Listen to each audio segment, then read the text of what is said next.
Good afternoon. Today is August 2nd, 2024, and we're here in the historic House chamber of the Kansas State House in Topeka, Kansas. I'm Chris Courtwright, who served for 34 years working as an economist for the Kansas legislature in its nonpartisan research department before retiring in 2020. For full disclosure, Governor Kelly appointed me shortly thereafter to her bipartisan Council on Tax Reform. Today, I'm privileged to interview former Representative and Assistant Insurance Commissioner Bob Tomlinson, who has had a long, distinguished, and diverse career in public service.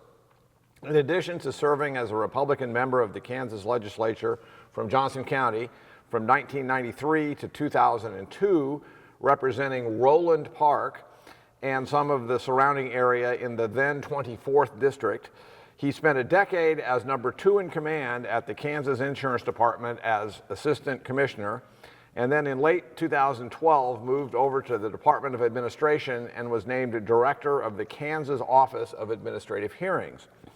After a year or so at that job, he moved on again and became Special Projects Coordinator for the State Employee Health Plan from roughly 2014 to 2018. And then in 2018 worked on behalf of the administration as a liaison who helped Department on Aging staff understand legislative nuances and procedures. A proud graduate of the University of Kansas with his undergraduate degree in education, he then moved on to acquire what amounts to multiple master's level degrees and certifications from Baker University. With such certifications in both special education as well as administration, he worked for a number of years in both capacities at an alternative school affiliated with the Shawnee Mission School District. Did I get most of that right? Yes, I'm guilty as charged. This interview with Mr. Tomlinson is conducted on behalf of the Kansas Oral History Project, a not-for-profit corporation created for the purpose of interviewing former legislators and significant leaders in state government, particularly those who served during the 1960s and subsequent decades. The interviews will be accessible to researchers, educators, and the public through the KOHP website, ksoralhistory.org, and also the Kansas Historical Society and the State Library. Transcriptions are made possible as a result of the generosity of KOHP donors. Former House Speaker Pro Tem David Heineman is our videographer today. During your 10 years in the legislature, Bob, I suppose it demonstrates your jack-of-all-trades diverse skill set that you served on so many different committees. But looking over those records, I guess one of the highlights worth mentioning is that given your background, you of course served for many years on the Education Committee. And notably, you also ended up as vice chair and then ultimately chair of the prestigious House Insurance Committee, which we're going to talk about shortly. But I see that you also served on the Local Government Committee, elections, financial institutions, taxation, economic development, children's issues, and the redistricting panels, to name a few. I hope I cherry-picked most of the top ones, since there are, in fact, many others on your full list. I usually went where the speaker at the time perceived a need, even if it was the speaker perceiving the need to get rid of me. Okay, understood. Okay, well, let's delve into your legislative careers and committee work and big issues and whatnot. But before we do that, let's get into some additional background. Are you a native Kansan? And if not, when did your family move here? I am not a native Kansan. My grandfather and father are. My grandfather moved here in the 1890s when he was a little boy. His father was a veterinarian. My grandfather was a physician. My dad grew up in a little town in Waubonsee County, Harveyville, but most of the Tomlinsons are from Osage County. I was born in Lincoln, Nebraska, while my dad had a job for the federal government up there, and we moved down to Johnson County in 1961, and I've been a resident of Kansas ever since.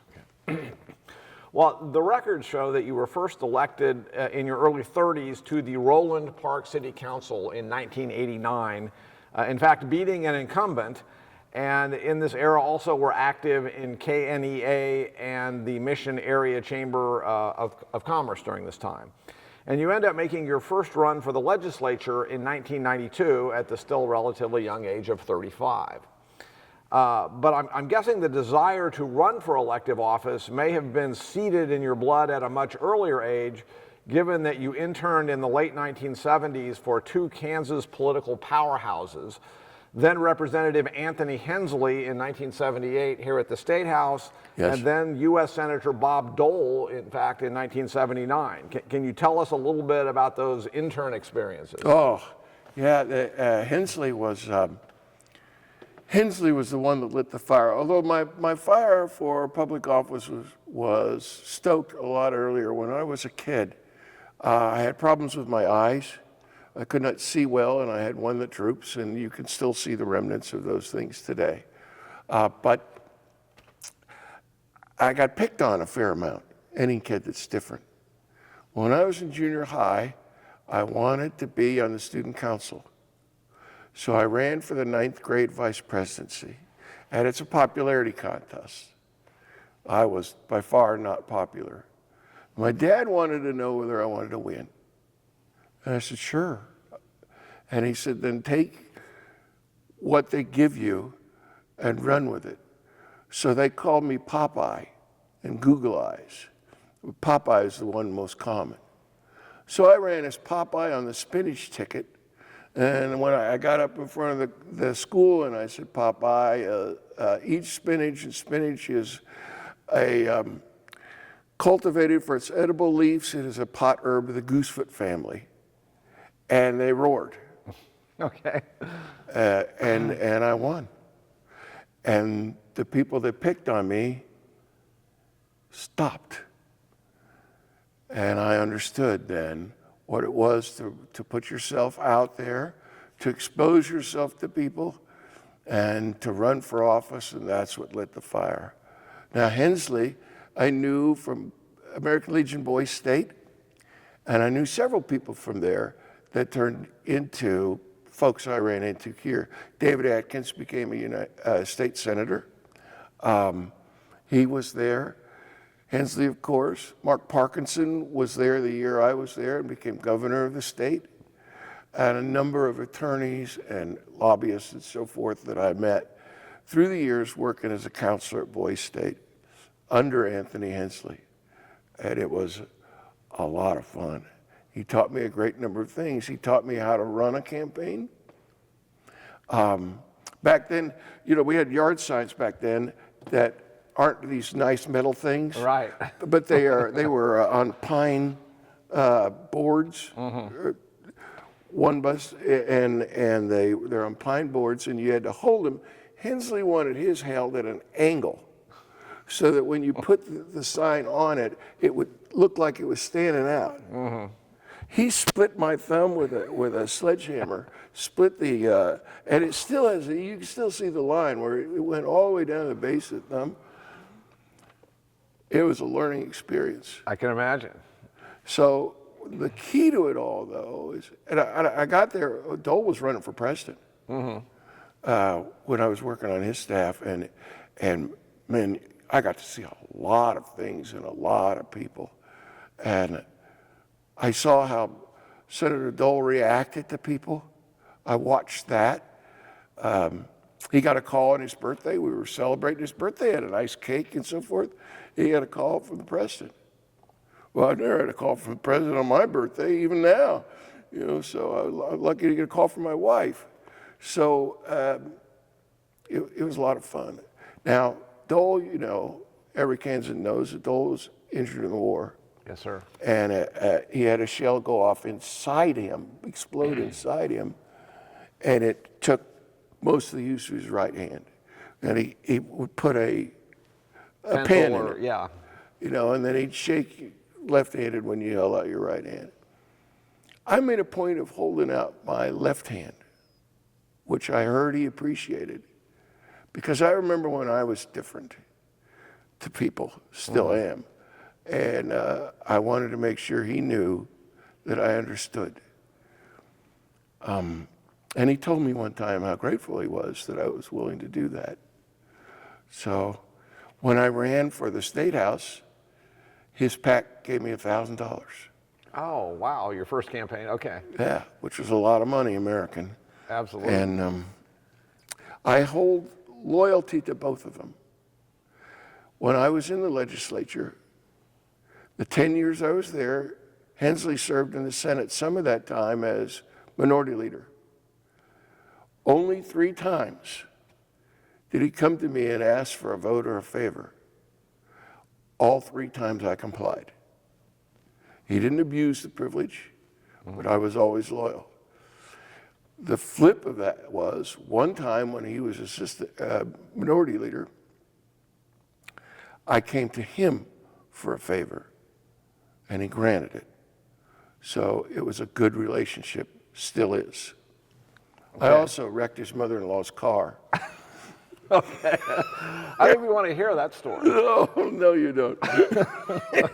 I told you I couldn't see. Well, why would you pull somebody? He was driving his mother-in-law's car. Why would you pull in back of somebody that can't see? What do you expect me to have radar like a bat?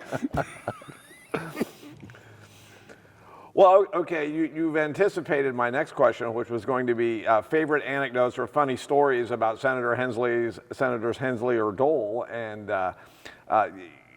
obviously you continue. I got one about Dole, but I shouldn't tell it. Oh, I think we're going to have to hear it. They had a deal, a guys only deal, the staff did, and they were picking on us interns, and they were making fun of our manly size.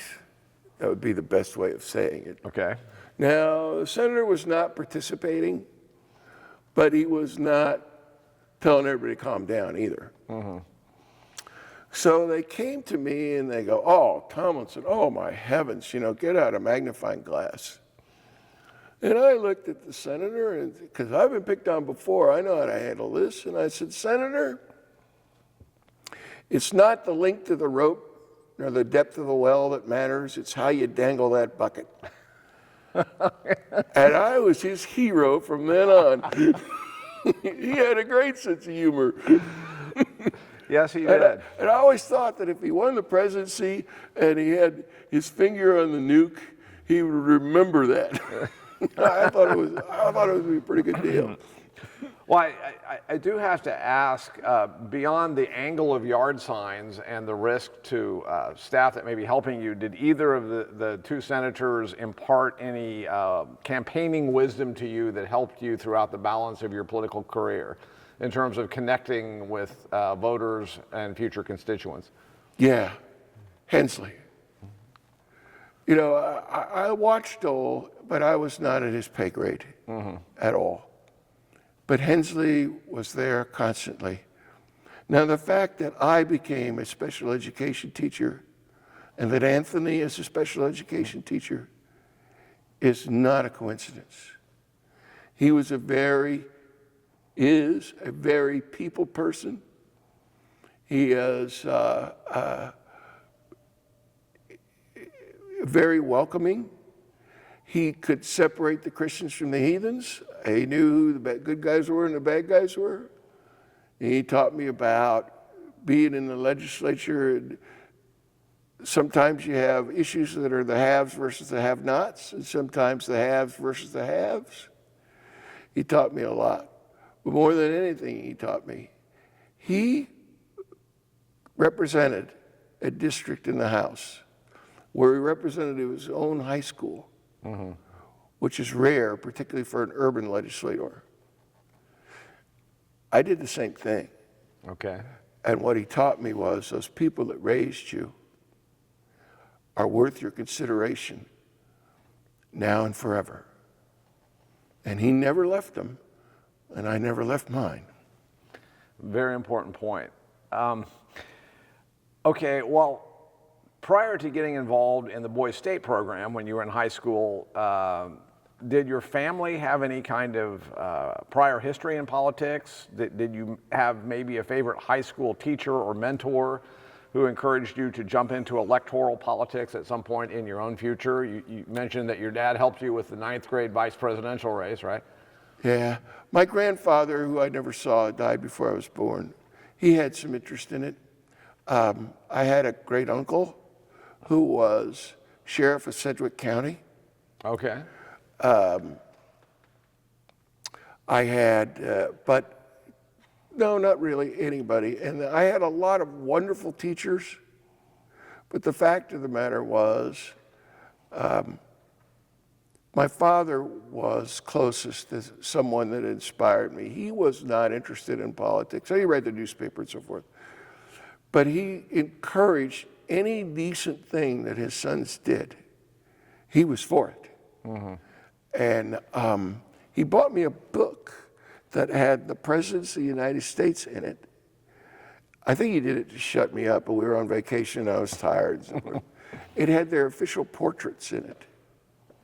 And I fell in love with Gilbert Stuart, who did the Washington portrait, and John Singer Sargent, who did Theodore Roosevelt, and G.P.A. Healy, who did a number of them, and Samuel Finley Breeze Morris, who invented the Morse Code, that did Monroe's official portrait.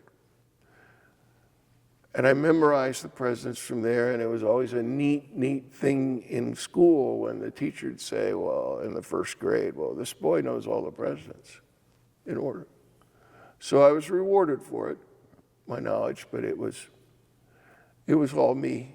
I just liked people, and politics was easy. Politics is a good line of work if you like people. Yeah, it was easy. I would note that it was a decade from your internship with Dole in '79 until you first ran for the Roland Park City Council in '89. Was there some issue in particular going on in your city that prompted you to undertake that initial race? Were local infrastructure issues or property taxes or anything getting you and some of the citizens up in arms? What prompted you to jump in to the Roland Park City Council race in '89? I thought I could win. Okay. You know the key, having beaten 2 incumbents, you know what the key to beating an incumbent is? No, I don't. It's easy. Choose the right incumbent. Okay. The guys that represented my ward before me, nice guys. They'd been there a long time. They were neighbors, next door neighbors. And they got along swimmingly. Our area had not had curb and gutter work done for a long time. And they got some bond money together and they were going to do the curb and gutter work.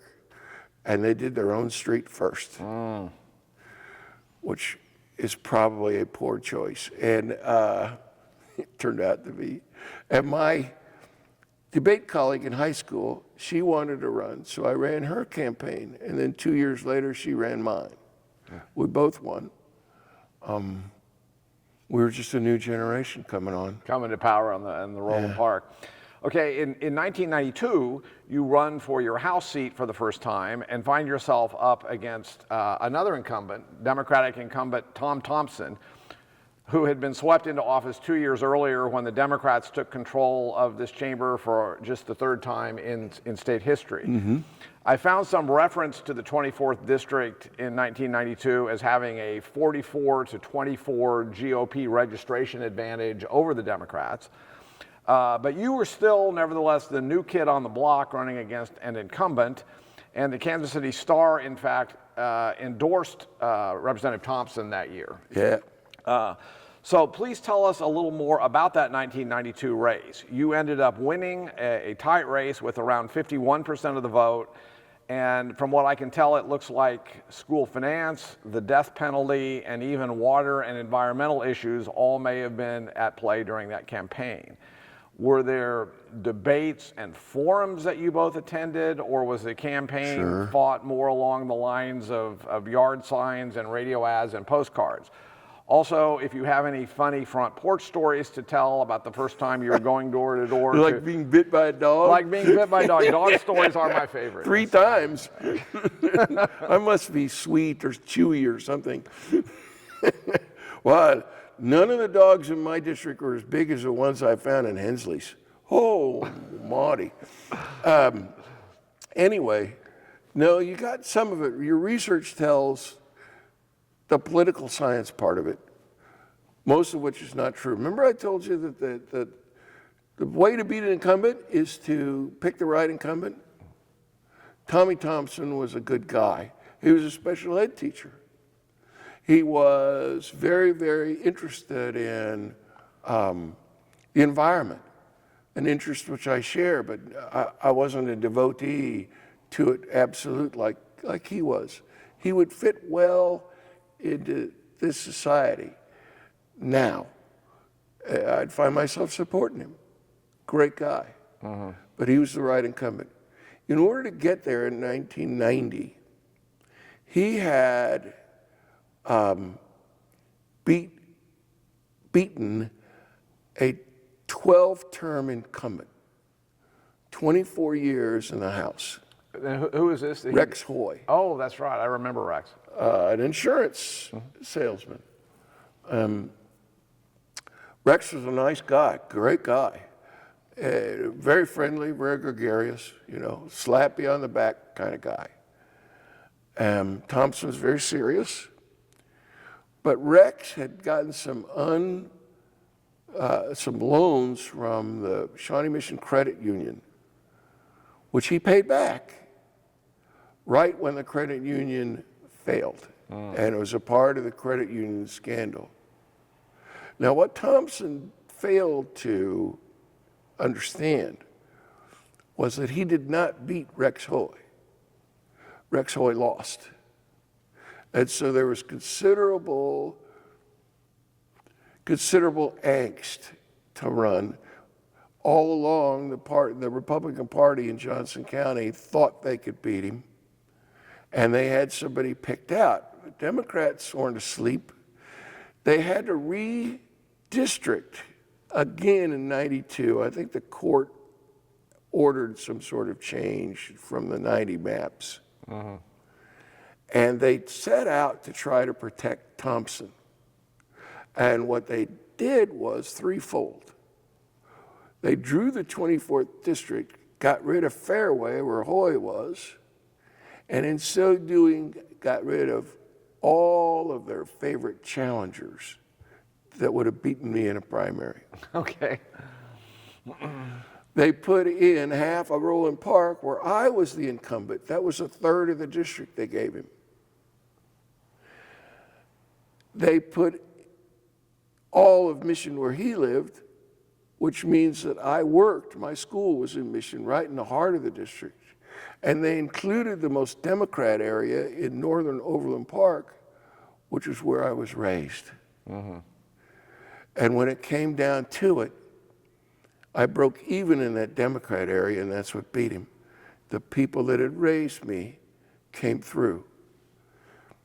I went to the forums, we did all the things. The key was school finance. The legislature had passed in the 91 session a school finance formula, which was, or maybe the 92 session. 92, yeah. 92 session, which was, took Johnson County money, and for good or for evil, it restricted the amount that we could raise to try to bring what was given to students per student down to a median level together. And we wound up losing money. And it also raised property taxes, which were not wasn't a horrific problem, but the people of Johnson County were upset. Senator Dave Kerr one time told me, Johnson County is the golden goose, and every so once in a while the legislature will come along and pluck a feather from you, and we expect the goose to squawk. Well, they were squawking in 1992. And the district had been built for Thompson, but without considering me at all. Now, in terms of yard signs and the other type of thing, I won doing one thing and one thing only. I knocked on over 1,000 doors, one after the other after the other, after the other. Had dogs sicked on me. Did it in all kinds of weather. And I was the one that counted. So I'd knock on the door and the guy would say, I'm not going to vote for you. I like Thompson. Fine. He didn't count. There's still nothing. I knocked on the next door. The guy says, yeah, you went to school with my son. I'll vote for you. Okay, I'm up 1-0. And that's how I did it. I had interesting times. I was walking down a hill one time, and there was a tree branch there, and I figured as I was walking down this hill that I would get under it. And I was wrong. And I was looking at my walk list to see who I was going to see next, and I hit that branch, whack, and it laid me flat out on a hill. Just blah, blah, blah. So I got myself up and dusted myself off, and I guess I was trickling a little blood. And I got to the next door, and it was this sweet, sweet elderly lady. Oh, she was so nice and so sweet. She says, you're bleeding. Oh, I'm sorry. Yeah, not too much. Oh, come in. It's no, I can't really. I'm just running for office. Oh, you can't do that. And it took me a while to tell her I couldn't come in. Well, she said, okay, well, if you need anything, you let me know. Fine. And I turned around, whack, and hit her awning. And I really opened it up that time. It was bleeding all over everywhere. Oh. So I just kept at it. Well, it sounds like the map drawing for the district was critical, and you likely would not have won had the new map not been rolled out for the 1992 election. Did you only run as a result of when you realized that they made Roland Park and your stomping grounds a major player, or were you going to run in any case? Well, the guy that was in office before Thompson had been there 24 years. Now, I wanted to run at some point. That was my ambition in life. And you don't get a chance like that very often. Right. So I was all in. I was going to do whatever it took to get there. A type A candidate. I wanted it. And they called us to the Register of Deeds office. I was also a precinct committeeman. They called all the Republican precinct committeemen there. And it was to show who wants to run for the 24th district. And one after the other, they stood up and said, we can't run with this map. Well, they lived in Fairway, and there were a couple of them, of which the powers that be, the elected officials in Johnson County at the time, liked one guy in particular, an attorney. And he was going to get all the money. And Vince Snowbarger, who was not, he was a conservative, and he was not in that power moderate group, was the one that was in charge of drawing the maps for that county. And he came to the meeting. And they stood up one after the other. We got to give a speech, and he said, we got to change the map. And I stood up and I said, I can win with this map. This map right here, I can win with it. And Snowbarger said, well, I got another fish I need to fry. You guys got your candidate. And they were unhappy. But they helped me. And you were right. You were able to win with that map. Now, the Star, by the way, never even bothered to interview me.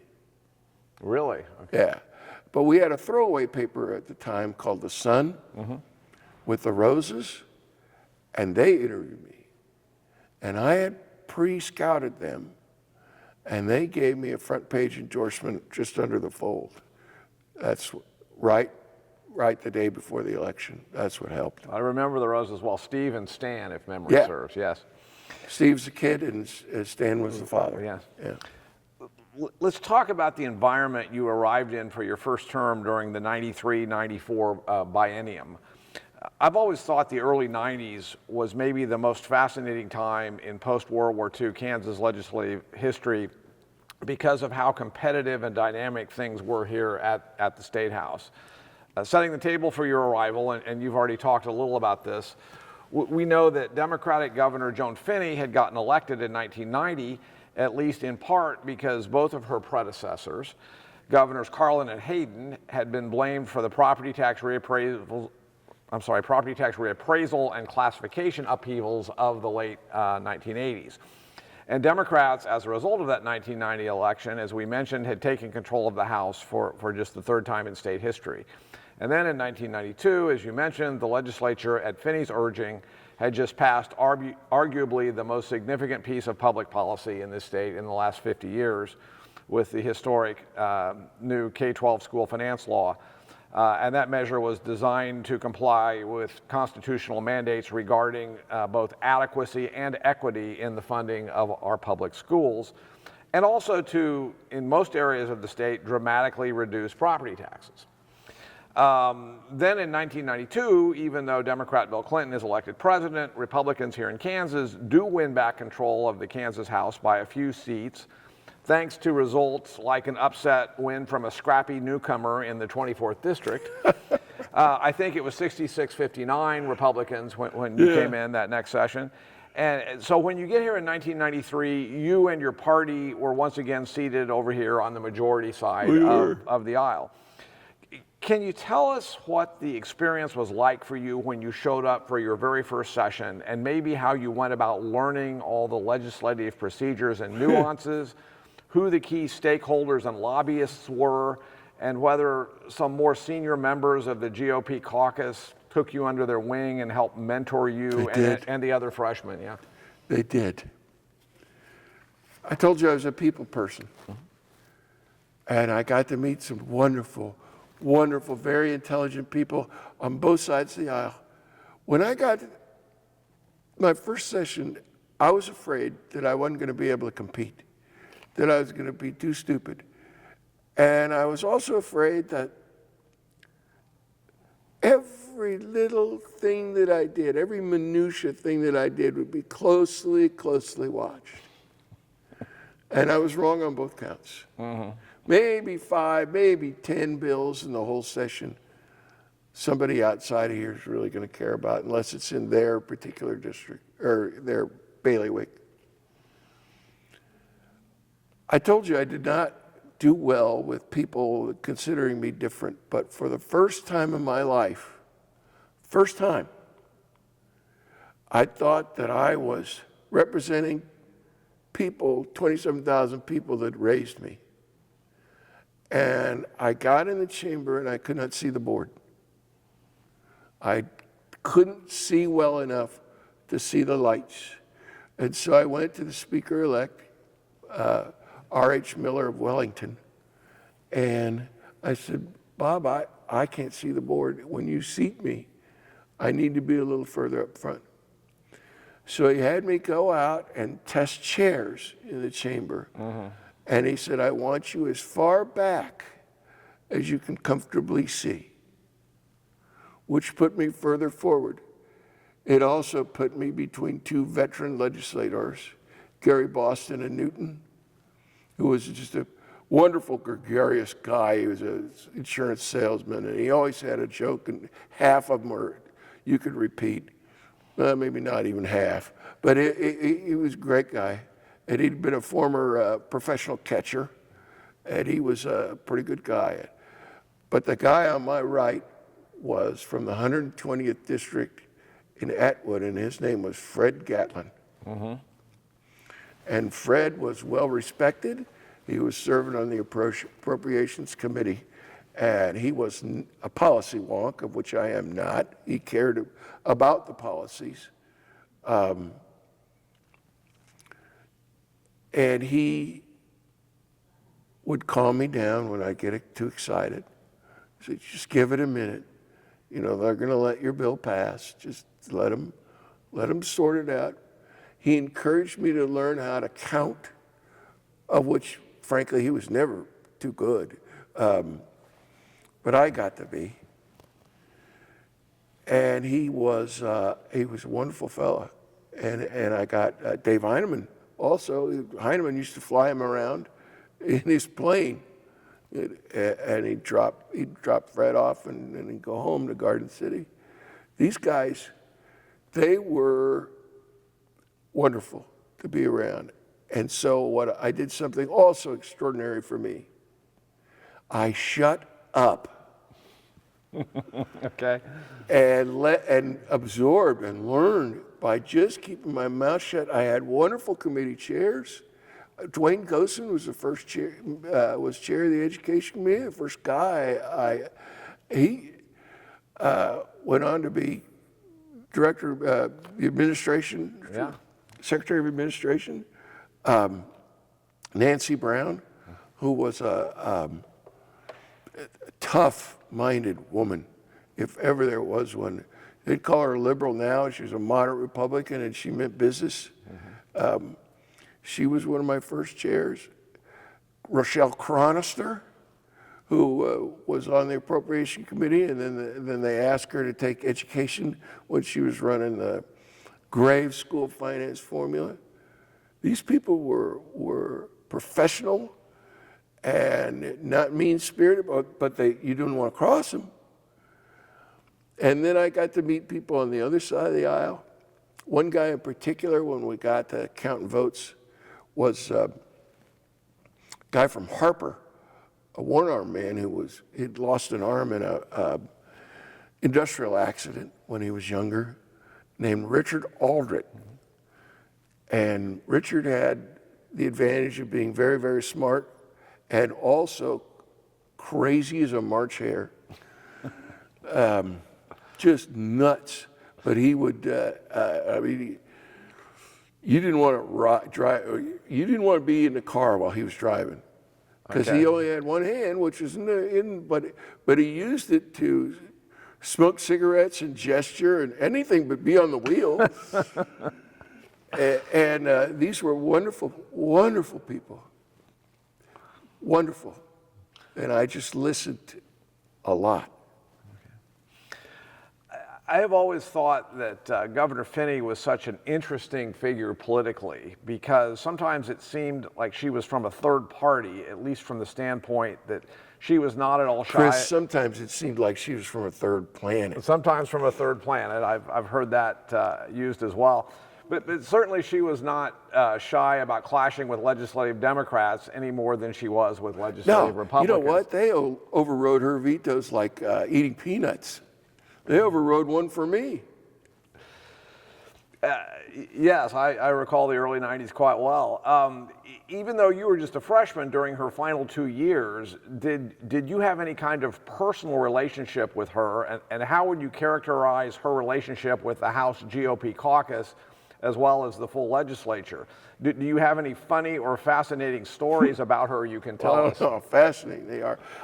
Being a freshman, I did have a bill one time that she vetoed, but I had gone to her staff and asked for an appointment to explain it to her once it hit her desk.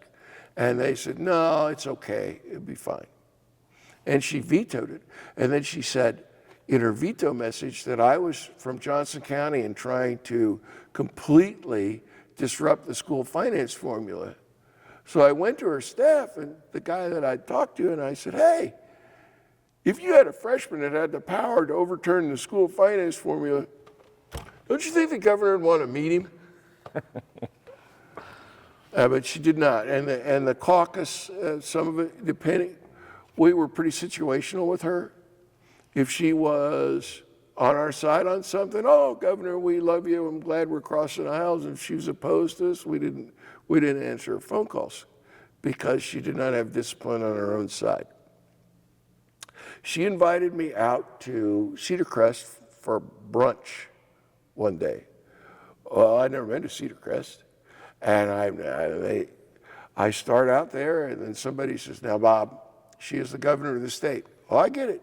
So I vowed I am going to be good. I'm not going to complain. I'm not going to get in an argument with her. I'm going to introduce myself. I'm going to be happy to be in Cedar Crest, which I was. I'm going to be honored that the governor would invite me to this freshman brunch.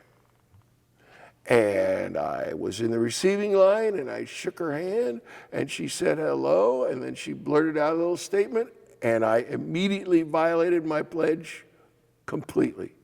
It so thoroughly made me angry. What she said was, "You're from Johnson County." She said, "I could teach you something about school finance." She said they had a new school built and they got all new desks. She goes, "They couldn't save one single desk. They waste money over there. They couldn't save a single desk." And I go, "Governor, if you'd have done your research, if your staff had been on the ball, they would have told you that that Prairie School that they got brand new had been destroyed by lightning, and the desks were ashes. And they're hard to sit behind that way." Oh, I was mad. Oh.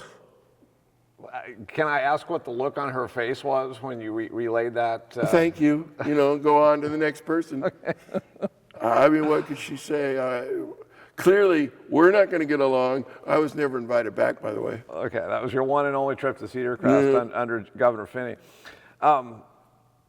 One of her big initiatives that never got across the finish line was she was always pushing for initiative and referendum powers to be given to the people of Kansas. I gather you were opposed to. I was. Okay. And still. Okay. You like the policy to be made here by elected officials and by people who are elected. It's the same theory that I had when the legislature would get together, which we did frequently, and then we'd try to pass laws about how local government should behave. And I was always opposed to those because the same people that elected me also elected the folks in the local level.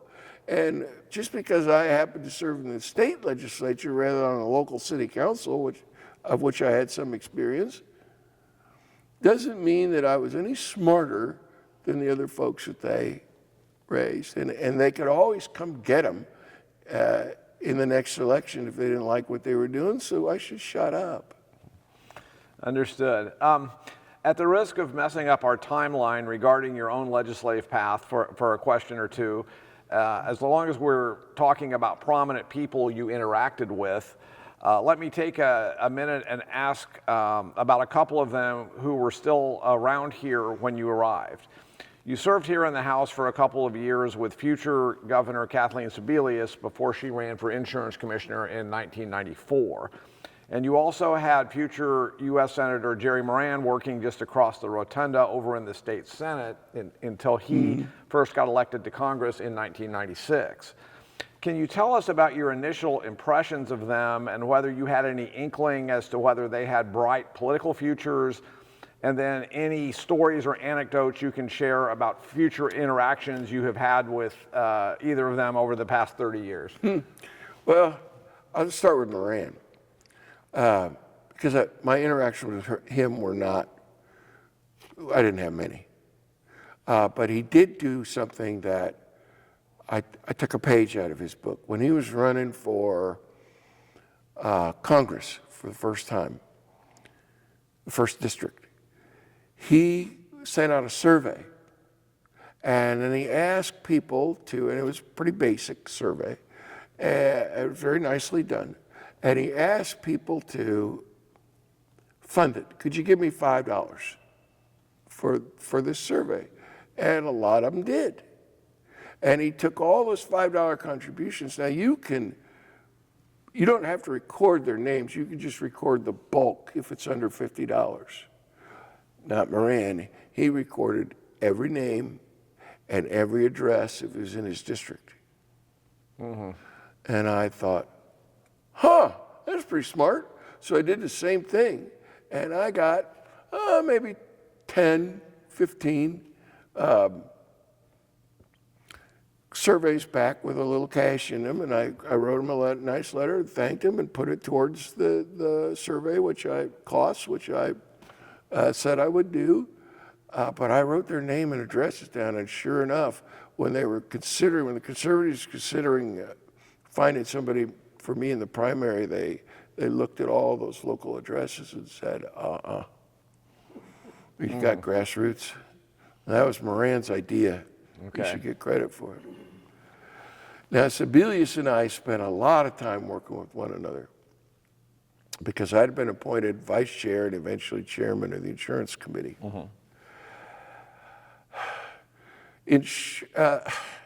Committee chairs are appointed by speakers as our vice chairs. Now, I got to be vice chair because I'd been thrown to the insurance committee because they wanted me off the education committee. And the speaker at the time, Schallenberger, came up with something he wanted done in the insurance committee, and the chair had resigned. Tom Bradley here of Topeka had resigned the legislature, so he appointed his friend Dennis Wilson, and Dennis said, if we're going to get this deal done, it dealt with premium taxes. No one here understands it. I got to have somebody that's able to stand up and speak to it. He goes, I want Bob Tomlinson. Well, Speaker said, no. The year before, they'd had an abortion bill come out of the insurance committee. And I was pro-choice, and they did not want me on that conference committee. So I had to go to Schallenberger at a fundraiser for Clifford Franklin, a Republican in the Merriam, and take him aside and say, look, if you make me vice chair, I promise you if an abortion bill comes out of there, I will let you take me off of the conference committee without any objection. Well, Chris, I wasn't going to be in that conference committee anyway because he wasn't going to appoint me. So I wasn't giving up anything. And he says, you know, that helps a lot. And he made me vice chair. Well, all this time now, Jennison made me chair, and then Glasscock re-upped it. Glasscock wanted to run for governor. So did Sebelius. So Glasscock had his guy on the insurance committee. And to say I was a thorn in Sebelius' side, obviously not effective, she wound up governor.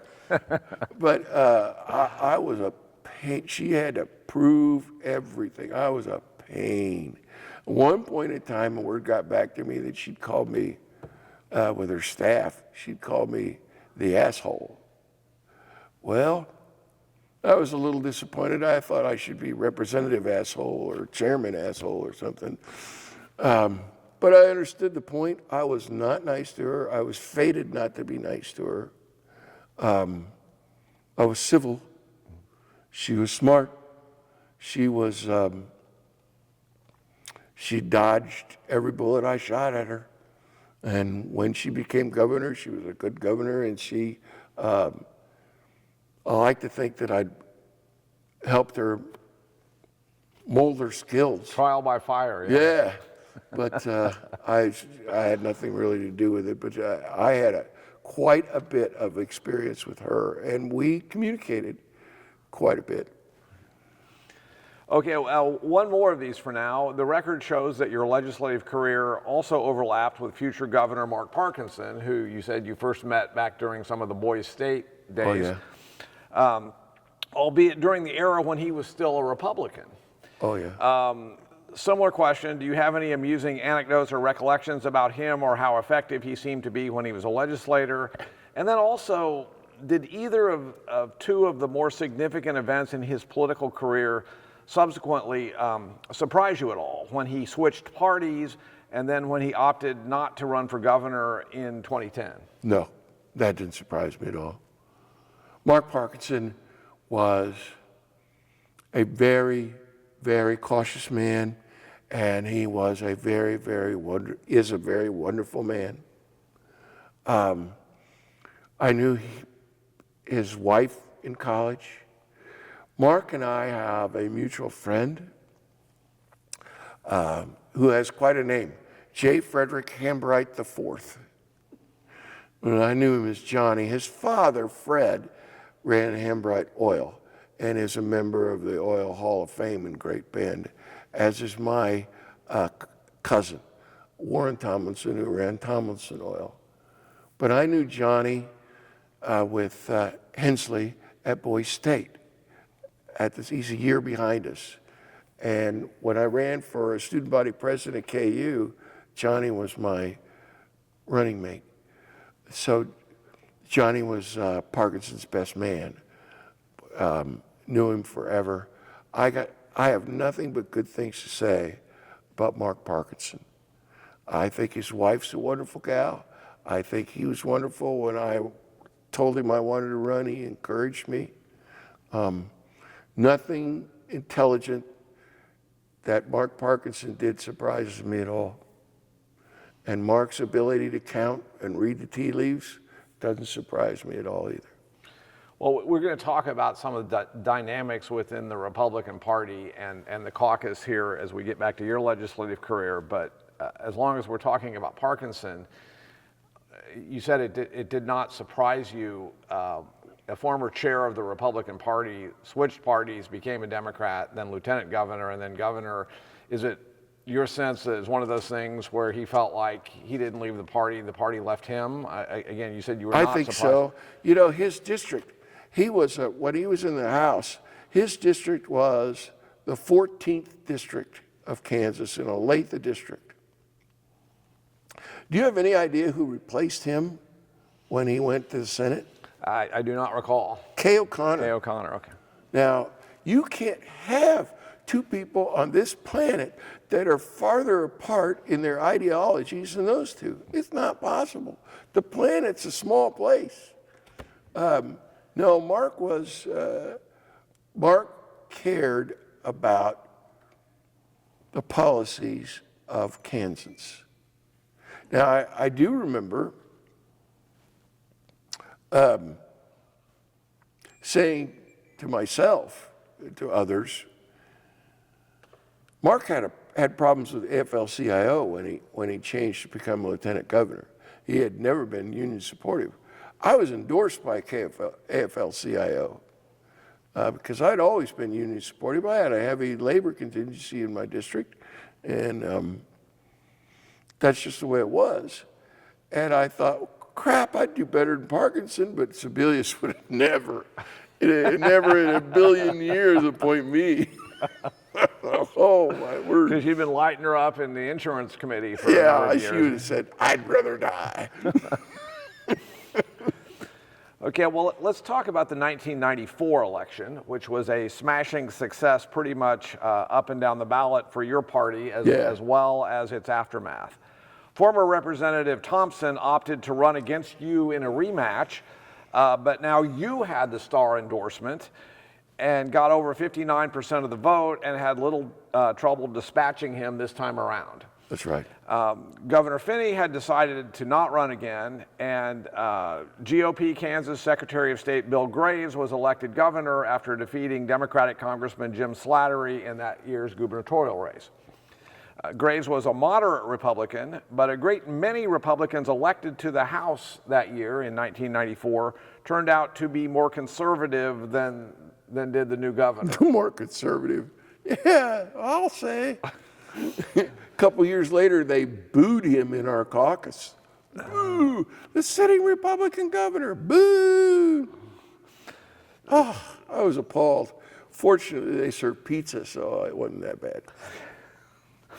Well, this led to a fairly dramatic event that occurred here at the State House prior to the 1995 session, when Speaker Miller was challenged within the GOP caucus and subsequently defeated by Tim Schallenberger, long a champion of that more conservative faction, in the race to determine who was going to be Speaker of the House for 95 and 96. Can you tell us what you recall about that Speaker's race, and maybe if you're willing, who you supported, though I suspect I know, and how Miller. That's why I was assigned to Outer Mongolia. Well, generally, how did that shake things up here, starting with the 1995 session? Sucked. I didn't like Mongolia. It's a horrible place to be. And we had eventually the second time he was elected. We were moved. Atkins and I were put together, and we were moved to the fourth floor And we called that office, it was so small and so up above. We called that the sniper's nest because that's about all we could do up there. But no, Schallenberger did what he had to do. Now he earned my respect as I earned his over time. Because just like I did when I first got in there, I thought, well, you know, there's something to this if the majority of people are going to vote. And I didn't have anything else to do because I was in Mongolia. So I watched him carefully. And I tried to introduce a few things in committee that I thought might go through, and if some of them did. And he ran them on the floor, just when I asked him to.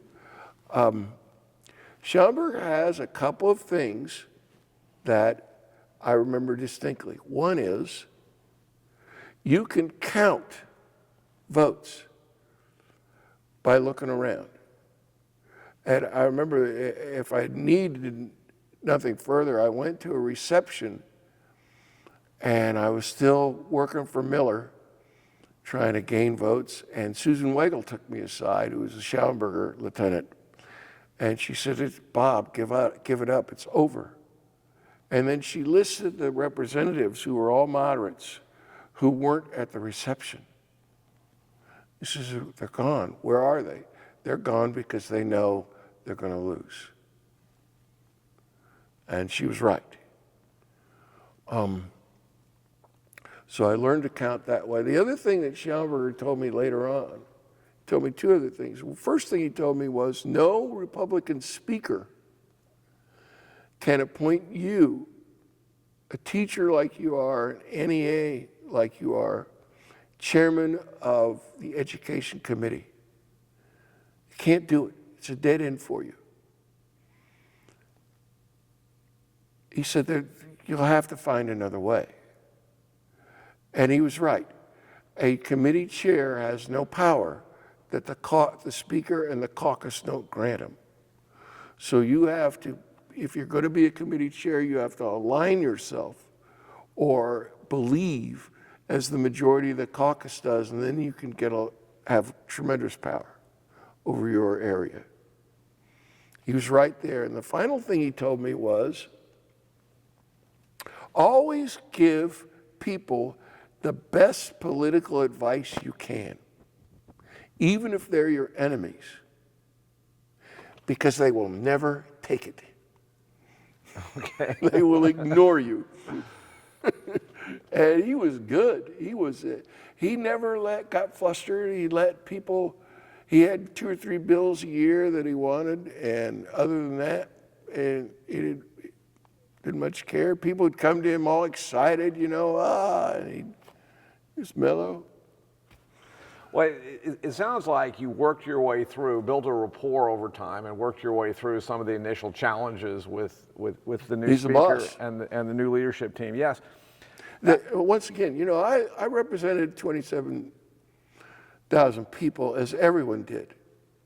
Now, if I'd have dug in my heels and spit on him like I wanted to, he would have kept me on the back bench. That's not representing those people very well. Not being informed, not reaching out to be able to do things for them.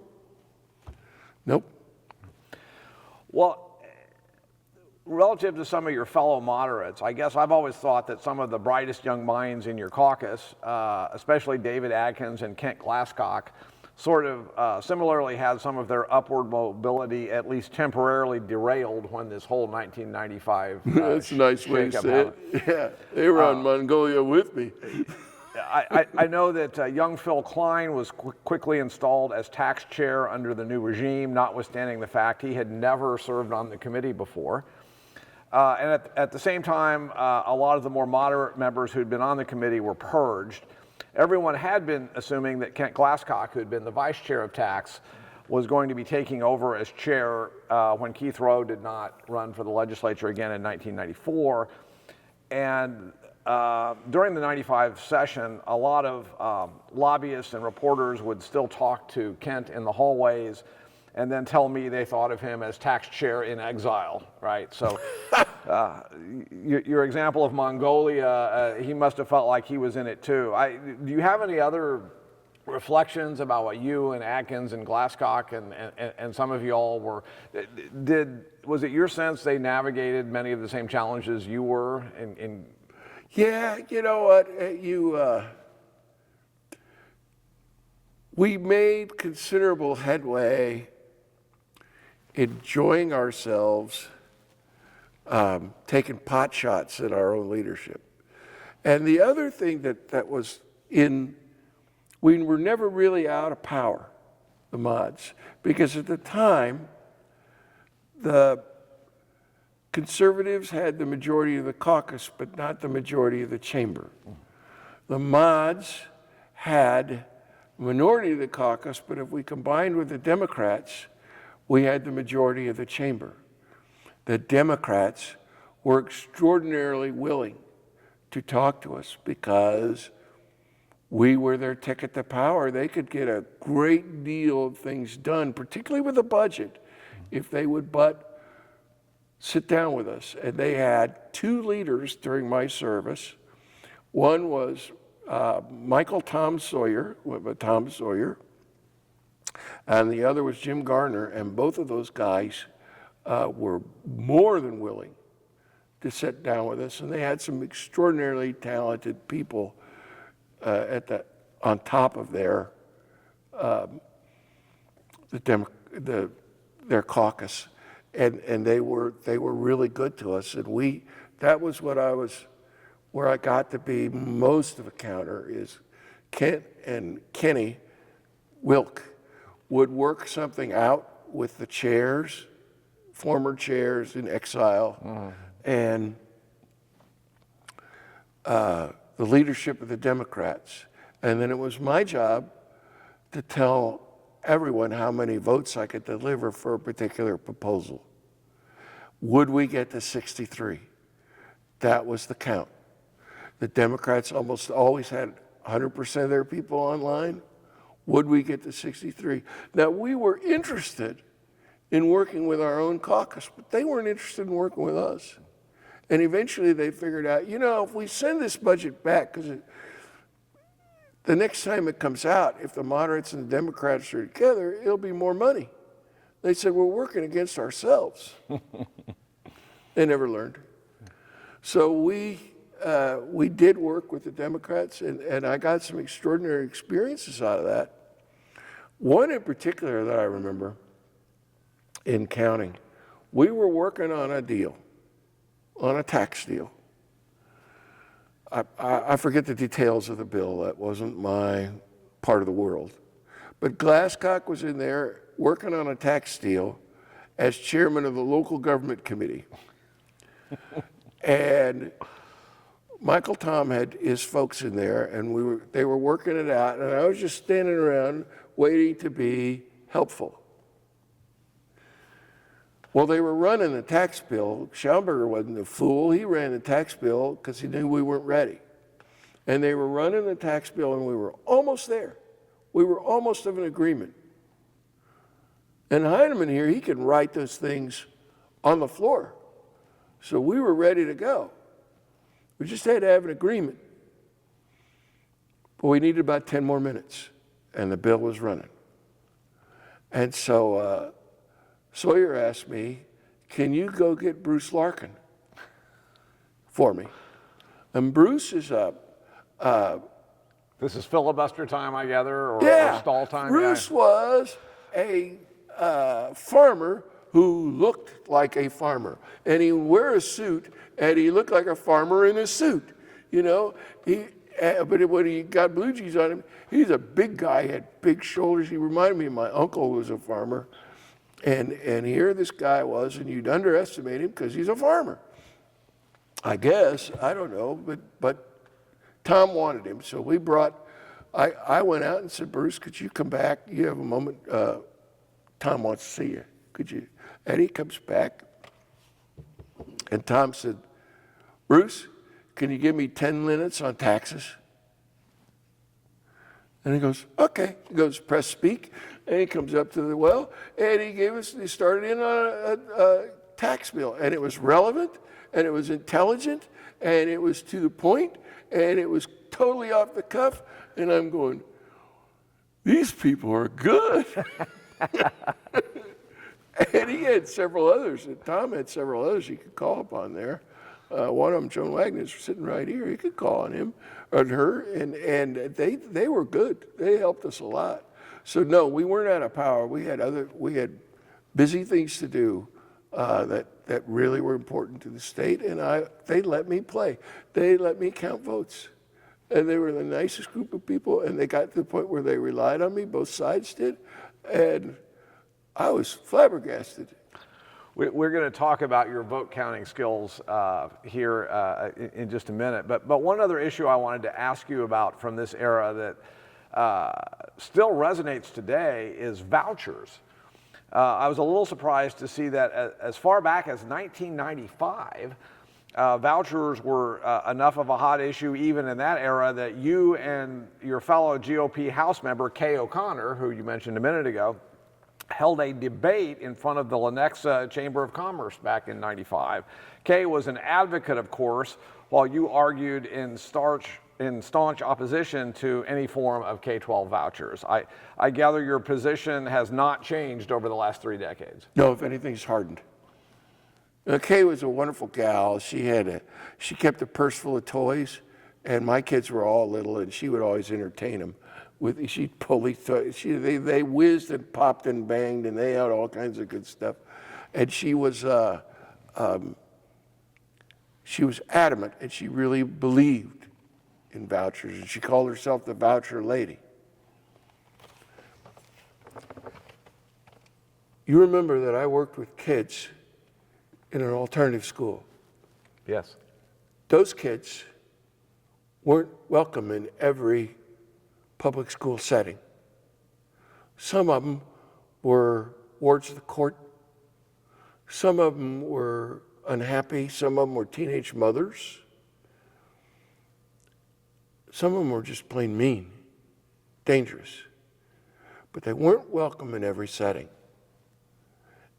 None of them would have had a Kansas voucher in their hand and been able to go to any school they wanted. Mm-hmm. They would have been told no. We can't have that. We can't discriminate with public funds. We cannot send a kid out with a voucher that's not as good as anybody else's kid. And they argue, let's hold them accountable. To what? So that the kids that are well adjusted could have the education with all the frills and fancies they want, or that every kid in every school has a chance. Yeah, I debated Kay because I felt then and feel now that it's wholly discriminatory, and that it is that education is the basis of the democratic society.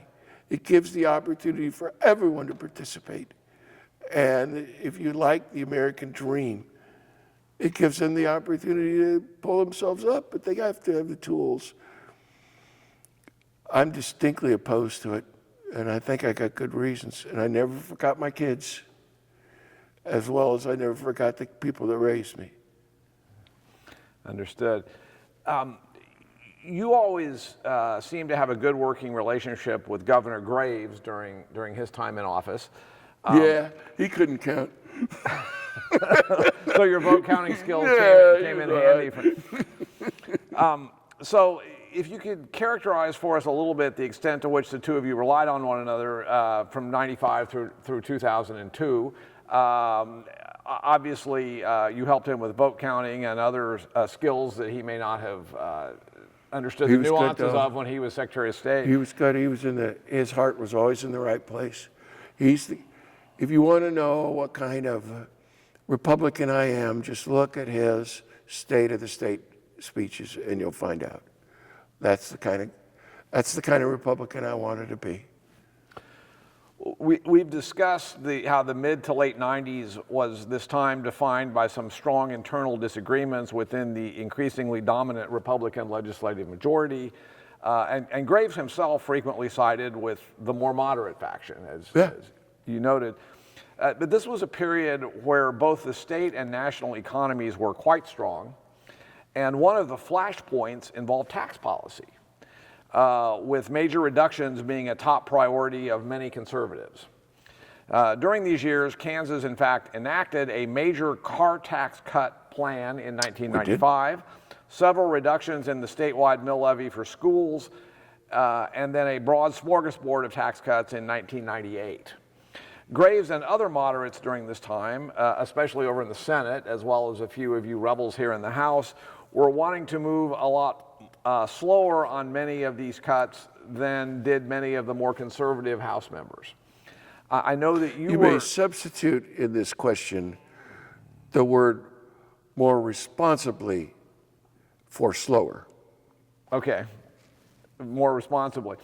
I know that you were not yet serving on the tax panel, which we're going to get to in a minute, but do you have any stories or recollections about these tax cut battles out here on the floor of the mid to late 90s? Yeah? See, the idea that the conservatives had, well, the conservatives wanted to spend less on government.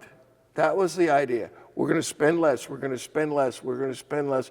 Well, we put them on appropriations. We filled the appropriation committee with them when Schallenberger was there. They couldn't cut their finger. You know, they were too scared. I mean, if I cut that, these people will be mad. Well, yeah, that's the whole idea. So they hit upon another strategy. Phil Klein brought them another strategy, and that is, we will cut the revenue stream. We will cut it below levels. And then we will have to cut spending. Mm-hmm. That's the most irresponsible. Yeah, you can't do that. I once went to a forum with him, then I stood up. It was my time to speak, and I stood up and I go, you know, I listened to Phil. I got a good idea. I've been trying to cut my personal budget, and now I got a good idea. I'm going to go to the school district, and I'm going to ask them to give me 10% less money, and that will force me to cut my personal budget. Of course, my wife will be somewhat unhappy, but you know, that's the way it was working out. It was, and then you give a cut. You give a cut to a bureaucrat, all right?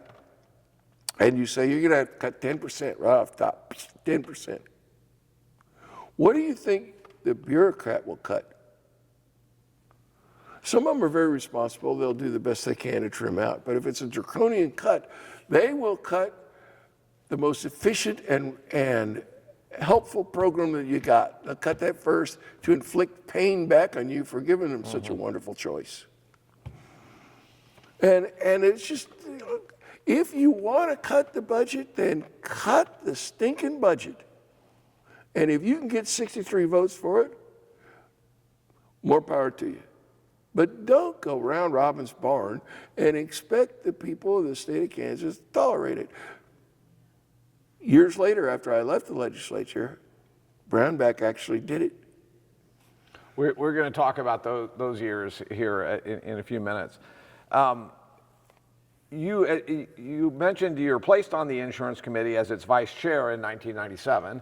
And then become its chair in 1999 for the final 4 sessions of your legislative career. Mm-hmm. And this, of course, is where you became so knowledgeable about all facets of the industry, as well as battling with Insurance Commissioner Sebelius, but acquired a level of expertise that made you an excellent choice to become assistant commissioner yourself starting in 2003.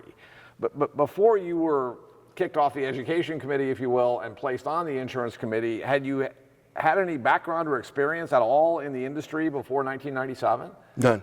Okay. Nope. My recollection is that one of the hot issues in state insurance law was whether specific health condition mandates should be required to be part of certain policies offered by employers to employees. Basically, whether everything ranging from mental health coverage to treatment of temporomandibular disorders should be part of all health insurance plans not otherwise exempted from state regulation through federal law. I know that you have consistently throughout your career come down very decisively on one particular side of this issue. Could you walk us through your logic? Sure. When I was not in leadership on the committee, we had a bill that required insurance companies to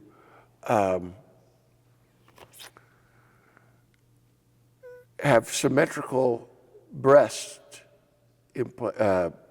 surgeries for women who had had breast cancer. And it seemed like a really good idea to me, that a woman who had had their life saved by removal of a breast should not be scarred or just Disfigured, yeah. disfigured. I thought it was a good idea. So I voted for it, and it passed, so forth. And not too long later, I got my first shock, which was, I was telling a constituent, yeah, this is what we did. And she had just had breast cancer and said, no, my insurance isn't covering it. Well, it's a state law. Well, I don't care if it's on the tablets coming down from Mount Olympus, they're not going to cover it. And I realized that the majority of state policies, or policies within the state, for one reason or another, are not regulated by the insurance department. Matter of fact, the insurance department regulates about a third, and that's all. So that's the first thing. You're picking on, or you're lying to people when you say this mandate will change the way everyone lives. And so what happens then in insurance is we take a little bit from you and a little bit from the other guy and a little bit more over here, and we put them together in the pool, and the pool is supposed to cover the payouts. So if you put another mandate on this pool, which now I know is only a third, and it's very small, I'm going to ultimately price everybody out of the insurance companies as it is. What I learned down the road is that probably what we should have in this country is a single pay system run by the federal government, Medicare for all. But that wasn't true at the time. It wasn't the way it should work. And what we were doing was just painting over problems that the system was incapable of covering. So we fought both sides. I didn't make anybody happy. We got rid of the people, or I did not allow a passage of insurance mandates through the committee. And in this regard, the caucus loved me. But I also did not allow single individual policies to come through one person, which would have seriously limited the size of the pools. We're not going to do that either. We only had 0.7% of the insurance in this state. 0.7% of the insurance in the United States. We weren't large enough to have any kind of pool. Any impact, yeah. I also want to note that we recently did one of these interviews with one of your Democratic colleagues, former Representative Eber Phelps. I love Eber Phelps. He was absolutely effusive in his praise of you as chair of the Insurance Committee. That's kind of him. He was the ranking Democrat on insurance for at least part of your time as chair, and he said that you two had a very collaborative relationship, working across the aisle in terms of planning schedules and working bills and whatnot. Was keeping Democrats in the loop always part of the way you operated?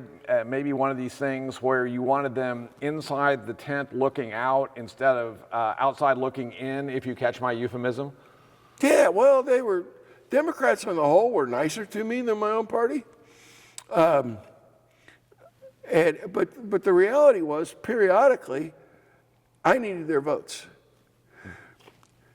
A lot of committee chairs will go through and they will engineer a committee. And what they'll do is they'll go to the speaker and they say, oh, so-and-so isn't going to help me. Can you move them to another committee and give me somebody else? And they'll try to get enough votes in their committee so they can get anything they want out. That's a poor policy as far as I'm concerned. So I took whoever the speaker gave me, which in some cases I got some dandies, but I took whoever the speaker gave me, all right? And as a result, I would lose an occasional bill in committee that I wanted. But I would never lose one on the floor. I did not lose them on the floor. Because I had a mixture of people on the committee. It's just wise practice. So you keep your Democrats informed, and you keep your first-timers. You try to keep them busy and engaged. I would make, early in the session, you have a lot of little bills that are not... Rats and cats. Yeah. And sometimes they need to be carried on the floor because you put a little amendment into it, clean up some language, something. So I would make rather than carry those bills or have the vice chair carry them, I would make a member of the committee that was new. Freshman, yeah. Carry the bills. And I would say, I'm going to go down to the well with you, and I'm going to stand right behind you. If you get in any kind of trouble, I'll be right there. I'll hit the white button, I'll come to your rescue. But I want you to have the experience of doing this. And I would do that for my Republican, and I would also do that for a rookie on the Democrat side. And then there were people that wanted to sit in particular places, and I tried to accommodate them all. There was one guy, Bob Grant, in particular, that wanted to sit. He wanted to sit at the end of the horseshoe. So I always gave Bob Grant the end of the horseshoe. And it turned out to be fruitful because it was an afternoon committee, sometimes it was hot, and he was into the horseshoe, he was out, and we couldn't hear him snore. I mean, you try to help. I had another gal that, I'm not gonna mention her name, but she came to me and she wanted to move the horseshoe where we had committee, had 2 rows. And I had her on the front row, and she wanted to move the back row. And I go, well, okay, I'll see if I can get somebody to switch with you. No problem, we'll do this. She goes, I'm tired of having people behind me that can look at my hair. Okay. And I said, well, okay, maybe we need to have somebody switch with you. But I don't want you to go berserk on me for your hair. The headaches of a committee. I mean, it was fun. It was just a group of people. Another thing I did that I enjoyed, or that I was trying, we had a small room. Now, nowadays they have a larger room, but they had a small room. And we were beginning to run stuff. We had the Commissioner of Insurance running for office, and we had these mandates, and there were a couple other, and the Washington was busy trying to get Obamacare together, and insurance rates were just going, both property casualty and health insurance, and we had a lot of work to do. And we would draw the press from time to time. I wanted a bigger room. Well, the insurance committee, they wouldn't give me a bigger room, so I said, okay, guys, we have sign-in sheets every day, and I want everybody to sign in. If you come in here, you sign in, because I want them to know how cramped we are. Well, the lobbyists, they signed in, or they didn't, they come in, and So one day, I said, I counted the number of signatures on that sheet, and there were 10. And I counted the number of people in the audience, and there were 15. And I said, now I've been telling you people weeks now that I want you to sign in, and I have a good reason for it, and I don't appreciate you not doing it. And then I reached over to my secretary and I said, hand me the sheet. I'm gonna go, I know everybody in the audience, I'm gonna go over and see you and sign in. Oh, there was a horrible flurry, people charging up there. One gal didn't have her pen wouldn't work, and I thought she was going to have an attack. But you got to do this kind of things. Did it work? Were you able to go to officialdom and get a no, bigger I didn't room? get a bigger room, but I sure got people sign that sheet. Well, our paths crossed a little more directly when you served a stint on the tax panel in the late 90s. If memory serves, future Senate President Susan Wagle was chair during one of those years back when she was still in the House. Yep. I seem to recall the tax committee took the somewhat unusual step of having hearings on the tobacco settlement that state attorneys general were in the process of getting across the finish line with cigarette manufacturers. And I also recall that Kansas Attorney General Carla Stovall may have been a little irritated when the tax panel chair insisted that she be sworn in prior to giving testimony. Yeah, you could have fried an egg on her forehead. What dynamics do you recall about the? Susan was trying to catch her at something, but the reality is that stuff, it's a big yawn. I mean, it made all the papers and everything because it was so unusual. It's a big yawn if she hadn't done anything, and she hadn't done anything wrong. She was just doing her job. So you don't worry about it too much. Stovall was talking about running for governor, and so Susan was determined to do what I was doing to Sebelius, in essence. And so I understood the point. Now, Susan eventually became president of the Senate, and I had to work with her some when I was assistant commissioner. She grew into that role.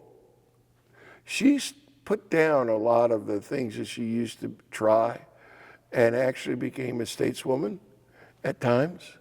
I didn't always agree with her, but she was much, much easier to work with when she became president of the Senate. She really grew to the job, and I always thought that she was quite a chair of the House Tax. There was a time, I think I told you once in the pre-meetings here, there was a time when she was Tax Committee chair that she brought a bill to the floor and then tried to amend it. And the bill that she wanted to amend was a bingo bill. It gave tax credits to people selling bingo operators. Yeah. Now, some way or another, she had connections. I think her husband actually sold that sort of stuff. I don't know what it was, but it wasn't necessarily what everyone wanted to get into. We didn't want to play. So when she brought this bill to the floor that had not come out of her committee, we shot it down. And she tried amending it, and she tried to amend the title, which would have meant that any bill was amendable to any other bill. It was horrible. So she was upset, and I guess she had a perfect right to be. And so she stood at the well and she said, "We're going to have a tax committee meeting immediately after we adjourn. Do not stop for lunch. Do not come straight to the meeting. We're going to have this tax committee meeting." So we get there, and she's got 4 bills that she wants to marry together. So she's taken the favorites of a bunch of people. So she's making a conference committee report in the first committee. Okay. Right, and she was just going to meld these bills together.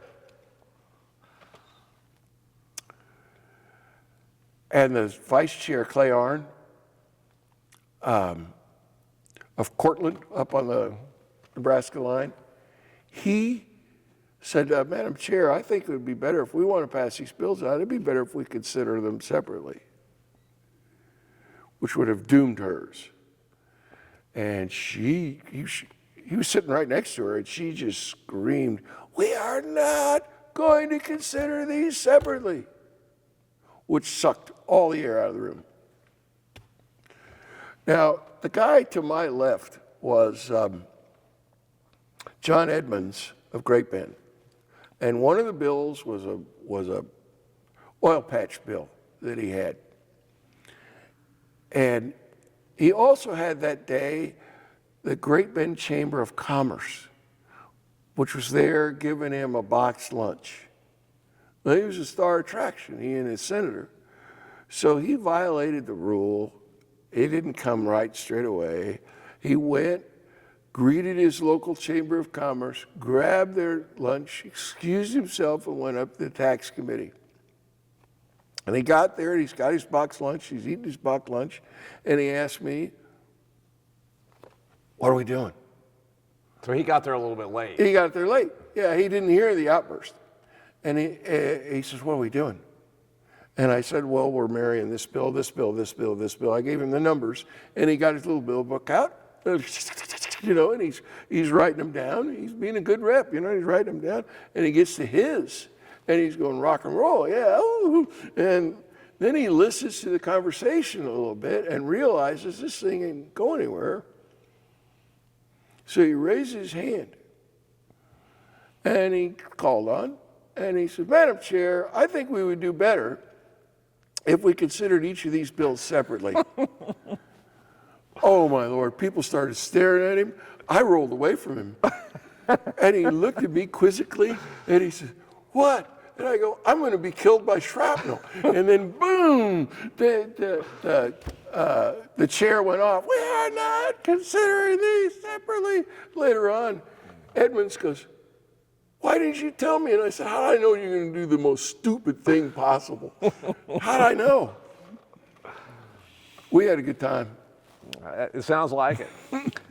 Okay, moving into the 2000s, I suppose in some ways the most interesting legislative years for you ended up being your final 2 years during the 2001-02 biennium.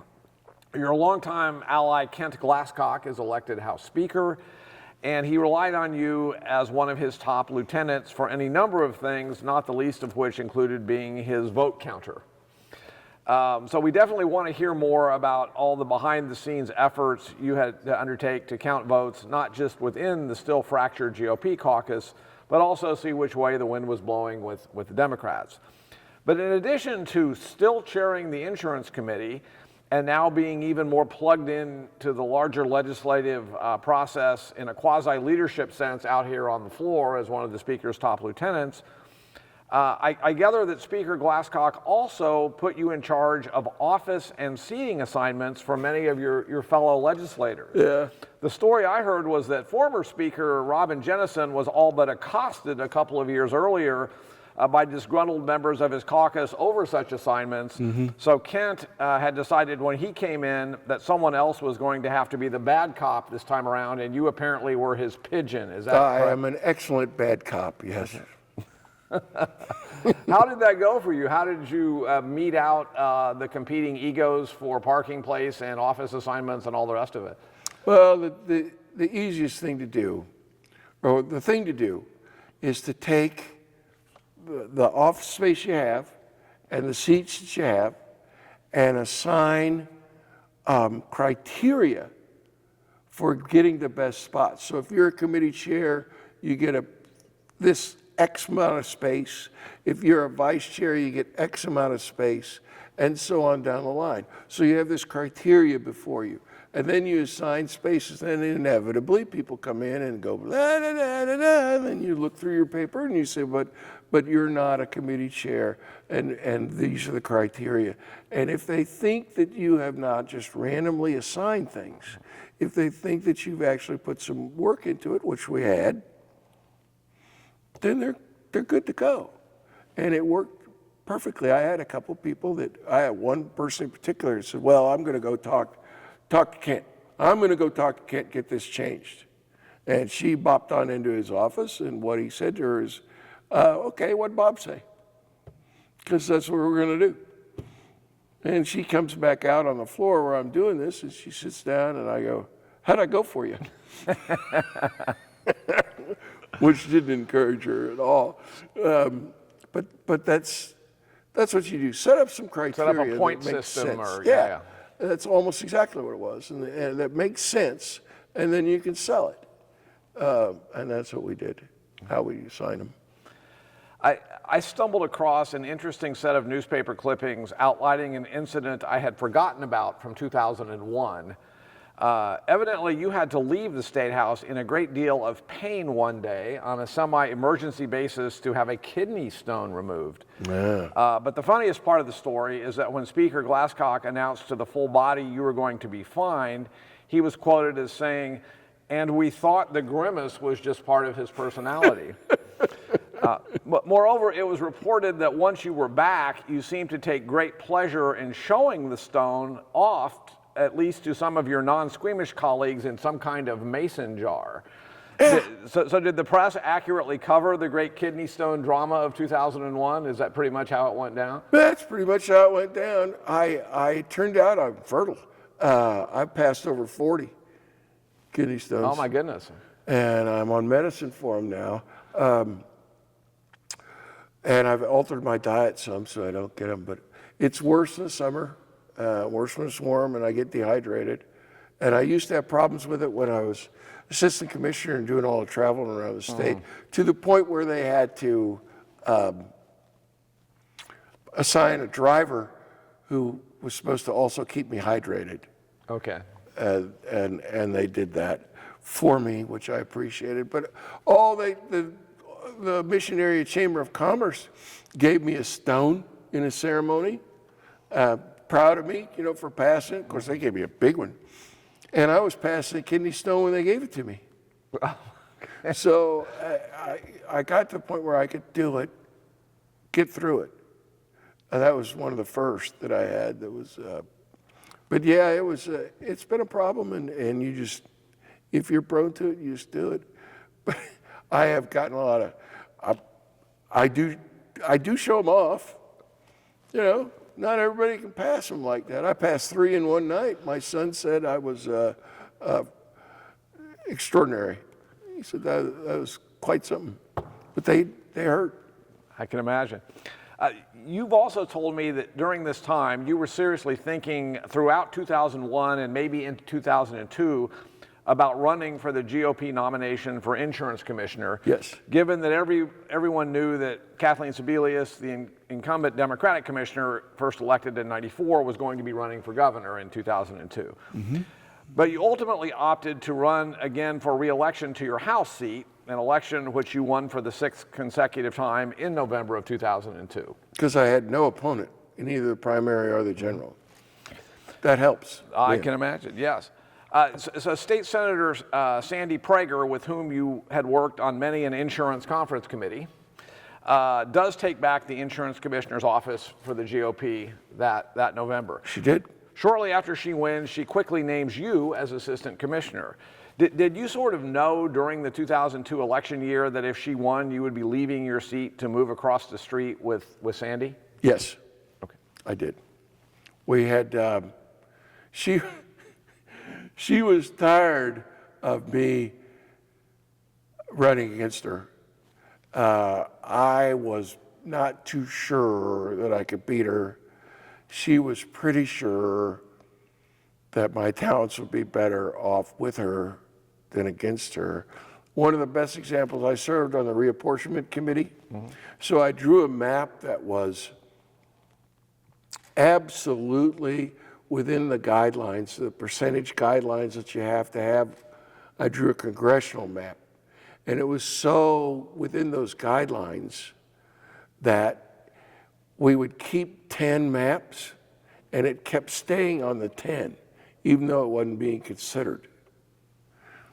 And every time we published a new group of maps, the people would look at it and they'd go crazy. Well, this map that I drew the 3rd congressional district and the 2nd congressional district right down Massachusetts Street in Lawrence. Okay. And every time, for a solid 2 months, every week, somebody, Sandy, would pick up the phone and call Sandy, and they said, well, what's going on? And she'd have to go back and make sure it wasn't being heard and so forth and so on. And she got enough of that and decided that she'd like to work with me instead of us being opposed to one another.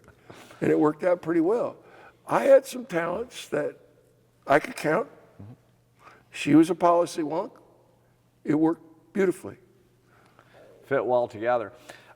Doubling back for just a moment to your last year here in the House in 2002, we will recall that the crippling impact of the 9/11 terrorist attacks and subsequent recession were becoming apparent for the state's economy and tax collections.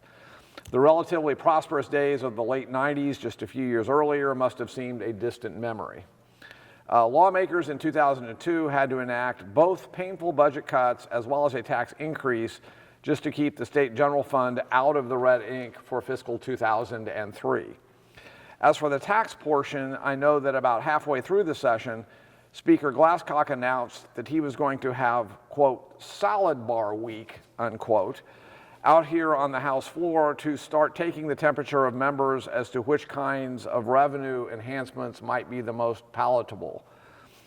There was an income tax day, a sales tax day, an excise tax day, and on each of these occasions, members would offer amendments to tax bills that would seek to raise rates or repeal exemptions. I do have to point out here that throughout that entire week, none of these amendments were successful, due primarily to the fact we were Nor still— did we think any of them would be. No, we were still in mid-March. Right? And of course, we know that when policymakers do enact tax hikes, it almost never happens until the very tail end of the veto session. But you were enlisted by Speaker Glasscock and leadership to offer an amendment that would have raised the state sales tax rate from 4.9 to 5.55 that would have sunset after 3 years. I might note here that several months later, the final tax package did raise the rate to 5.3% and included a similar sunset provision that ultimately would be repealed in subsequent years. But can you tell us what all you recall about Salad Bar Week and the amount of stress that was being placed on the state budget in 2002 relative to both the tax and expenditure sides of the equation? Sure, I can tell you a lot about it. Well, let's go back to the speaker's election for Glasscock. We target races in the Republican primary that we want to win. And the idea is we would prefer somebody's going to vote for us for speaker. We had 9 targeted races that year. Do you know how many we won? None. We were 0 for 9. Now, that took every bit of margin we had, and the speaker's election went 4 ballots, tied, before somebody came across the line and made Glasscock speaker. He was up against Doug Mays, who eventually became speaker. Doug's a good counter, too. Now, both of us have been lied to, both myself and Doug, but, you know, that's the way the ball bounces. But we had no margin for error, none. So if we know we're going to have a tax bill, we have to figure out what's going to be in it. The only way to get people to come to a consensus at all is to give them an opportunity to run their idea. Do you know what a good tax is? Tax somebody else pays. Right, exactly. That's the definition of it. Good tax is something somebody else in the next county pays, not me. And so we had to give everybody the opportunity. It told us where the fault lines were. It told us what was even remotely doable. We can't get to 63, but we might be able to get to 40, so if we put this at...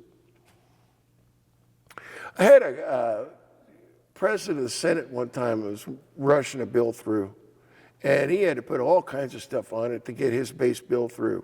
And when it was finished, this was Dick Bond, when it was finished, he sat down and he said, well, Bob, we sure had to put a lot of lipstick on that pig to get it through.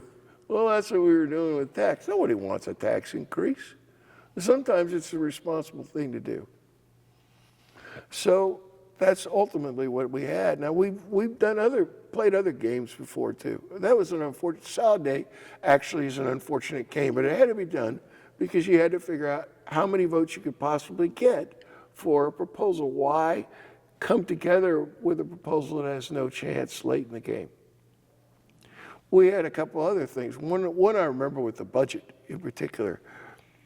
The conservatives wouldn't vote for a budget. So the Democrats and the moderates got together for several years, and we would pass a budget. And then the conservatives would walk out on the campaign trail and they'd say, we're spending too much. Well, maybe so, but you guys didn't help. You just voted no. So Glasscock and Wilk and I got together and we said, okay, we're going to make this budget a Republican budget. And the way we're going to do it is we're going to assign a moderate to a conservative. And when we're doing the budget at the end of the day, the moderate's going to vote no until the conservatives vote yes, and they'll pick up the moderate vote. So every conservative that votes for it gets 2 votes. And it worked. We had a majority of Republicans vote for that budget. Interesting. I didn't vote for it because I didn't want to. It hurt my county. So I matched myself up with conservative Edmonds who wasn't going to vote for it come hell or high water. And they would call me and they'd say, oh, Bob, can't we push this over the line? We just need a couple more votes. How about you? And I'd put the phone down, turn around and say, John, are we voting for this? And he goes, nope. I go, sorry, I can't help you.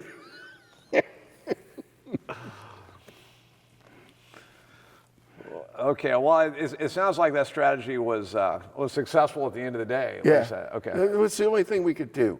You can't have people constantly arguing, and you can't have people staying by their position to the end of the day. You come around in May and you got to get something passed, and they say, I want X amount of property tax.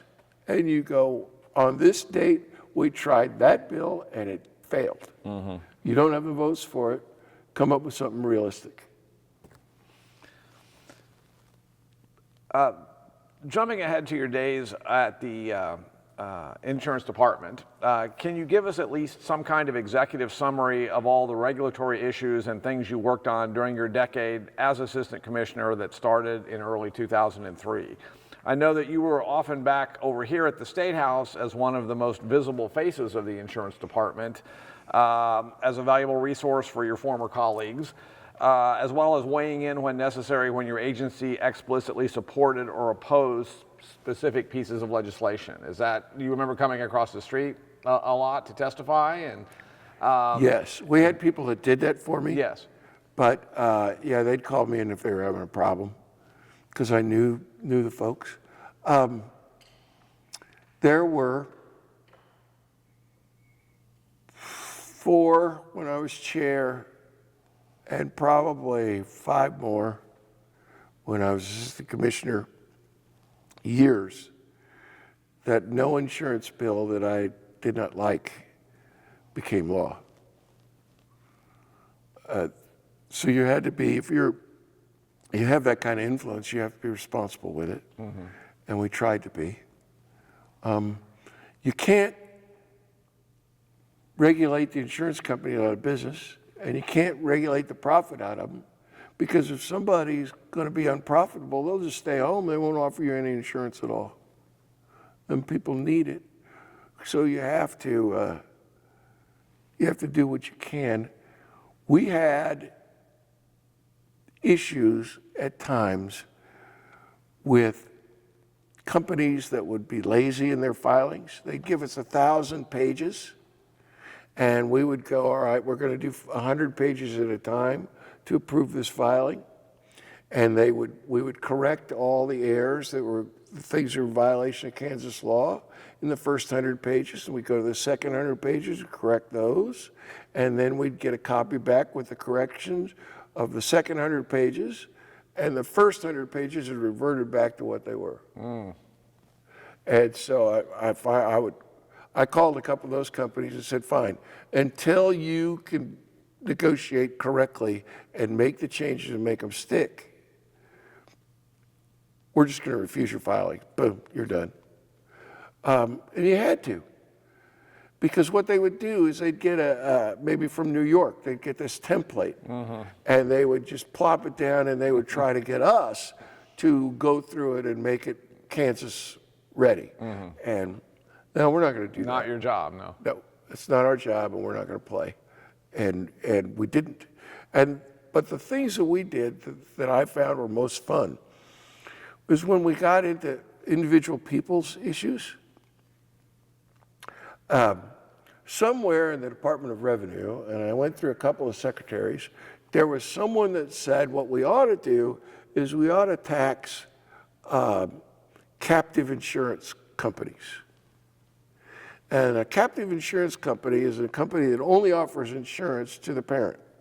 So, for instance, Burger King over here, as a captive insurance company, they self-insure, all right, through this company. And we let them exist in Kansas, but we don't collect a premium tax on them. And if we did, with all the captives, we could make a lot of money for the budget. Well, the problem is, if we did, we would have retaliatory taxes from the other state. Yes. And it would cost us. So we did a little survey, how many captive companies existed in Kansas that were Kansas domiciled. How many do we have? We had 2. One of them was Raytheon, and they were winding theirs down.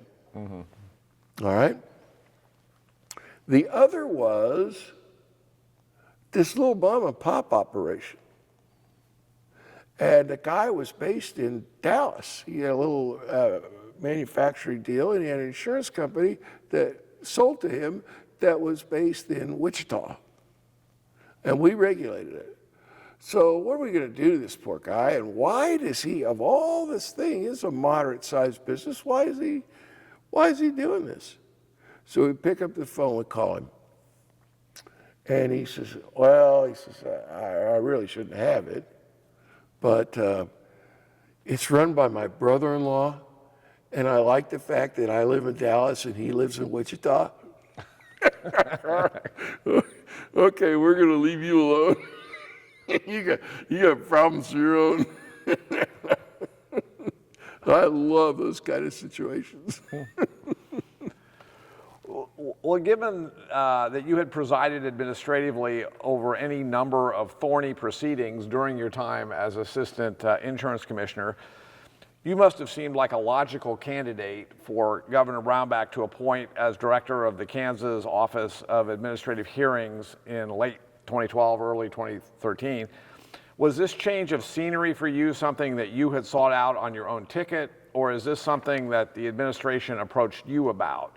Specifically, was there any kind of upcoming electoral consideration, given that most people assumed by that point in time Sandy was not going to be running for re-election again in 2014? And the answer is yes. The governor did not want me running for insurance commissioner. He had somebody else in mind. He had proven their power in the Senate elections. They had wiped out the moderates in the Senate primaries. I would have no base. I was too young to retire. And the governor offered me a position which I was qualified for, and I accepted. And I had a lot of fun doing it. I liked doing the administrative hearings. I did an administrative hearing for a guy one time, sold fire insurance on a building. The only problem, and we were after his license for doing it. And the only problem was the building was on fire at the time. And so I asked him, what made you think that you could do this? And he said, I didn't think the company would care. They cared a lot. They really did care. And those are the kind of things, when I went over the administrative hearings, I was the head, so I did the budget. But I took some of the load off the attorneys and did some of the hearings, and I chose to do the ones where people's wages come from the Department of Labor, and people's wages have been unfairly withheld or fairly withheld as their last check when they were discharged. So I got to hear about and normally, generally, and usually, both parties had some fault in it. so I could assess punitive damage, and I found out both of them were at fault. I wouldn't do that, but we try to get things just and straight, and it was a lot of fun. There are people at Kansans, and they're just trying to do the best they can. I had one lady that said, well, I didn't give it to him. I did not give him his final wage because I found out he'd stole from me. And I said, but he claims he worked the next week. I said, did he work the next week after you claim he stole from you? And she said, I don't remember. And I said, you know, if somebody stole from me, I would know whether they worked the next week or not. I would fire them immediately. So I found her story to be less than Incredible. Believable. Yeah. I think I know the answer to this next question, given how you mentioned earlier your thinking has evolved to the point that now you support a single-payer national health insurance system. I do now, as I sit here, yes. But I was going to ask that given your extensive background, where you stand on Medicaid expansion and whether Kansas should have done so many years ago, and whether we should continue trying to prod lawmakers to take yet another look at it, as Governor Kelly advocates for on pretty much a daily basis. She should advocate on a daily basis. It is the right thing to do, and we should do it.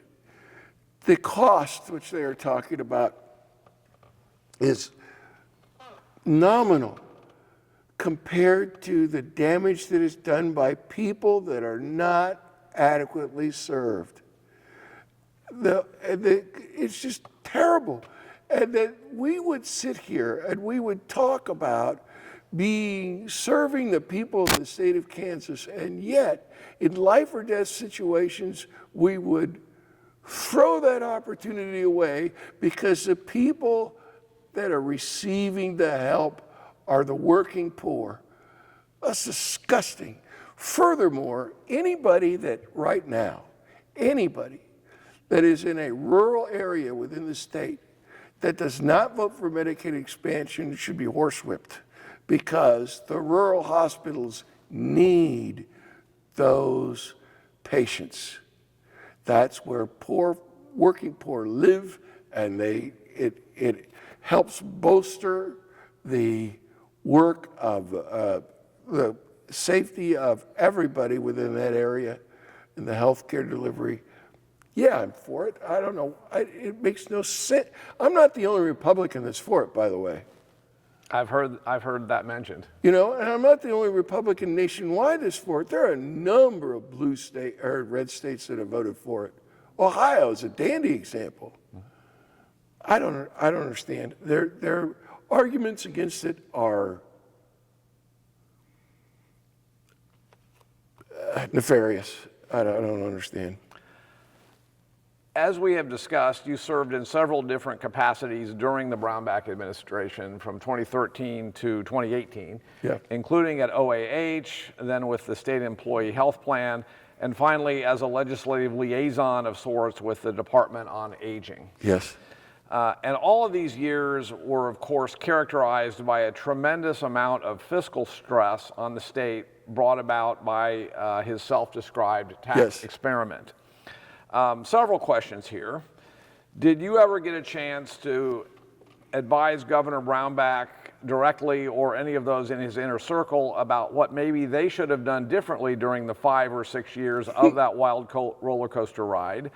You still had a number of former colleagues and friends dealing with backfilling tax hikes, painful budget cuts, and various smoke and mirrors budget gimmicks that seemed to be on the table every session during those years. When the fiscal crisis seemed to have become ongoing and institutionalized. Prior to repeal of most major pieces of the experiment, when Brownback's veto was overridden in 2017, did you have any conversations with legislators up, again, between the 2013 to 2017 period? And then I guess more generally, can you tell us what kind of budgetary stress the different state agencies you were serving in felt during some of these years? I can. One, I never had any conversations with Governor Brownback, other than to thank him for taking care of my family and giving me employment. I very much was grateful for it. and he acknowledged me in that regard. I would occasionally see my friends, most notably Dwayne Gosen, who had a great deal to say about it, and I would listen patiently, but I was in no position to advise anybody about anything. The agencies that I worked for, we had Office of Administrative Hearings really needed another attorney because we were going to get CanCare hearings, and we didn't know how in-depth they were going to be. And so I asked for another attorney and wound up in a different agency. So they were tight. State Employee Health Plan was not encumbered by the problems in the general budget because we were accepting money. Ours were monies that we were bringing in from employees' salaries to pay for their, and so our outflow was different. Department of Aging, when I was there, was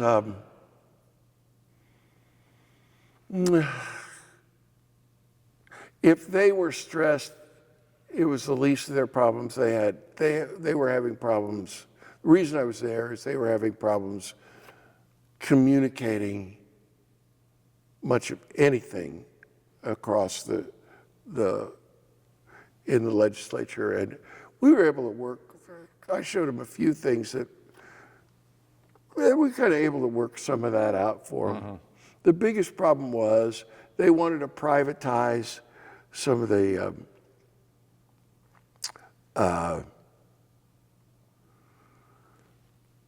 state mental health institutions like Osawatomie and Larned and KNI, and that just wasn't going to sell in the legislature. And once we got that out of our system, then they were willing to, the legislature became willing to work with us.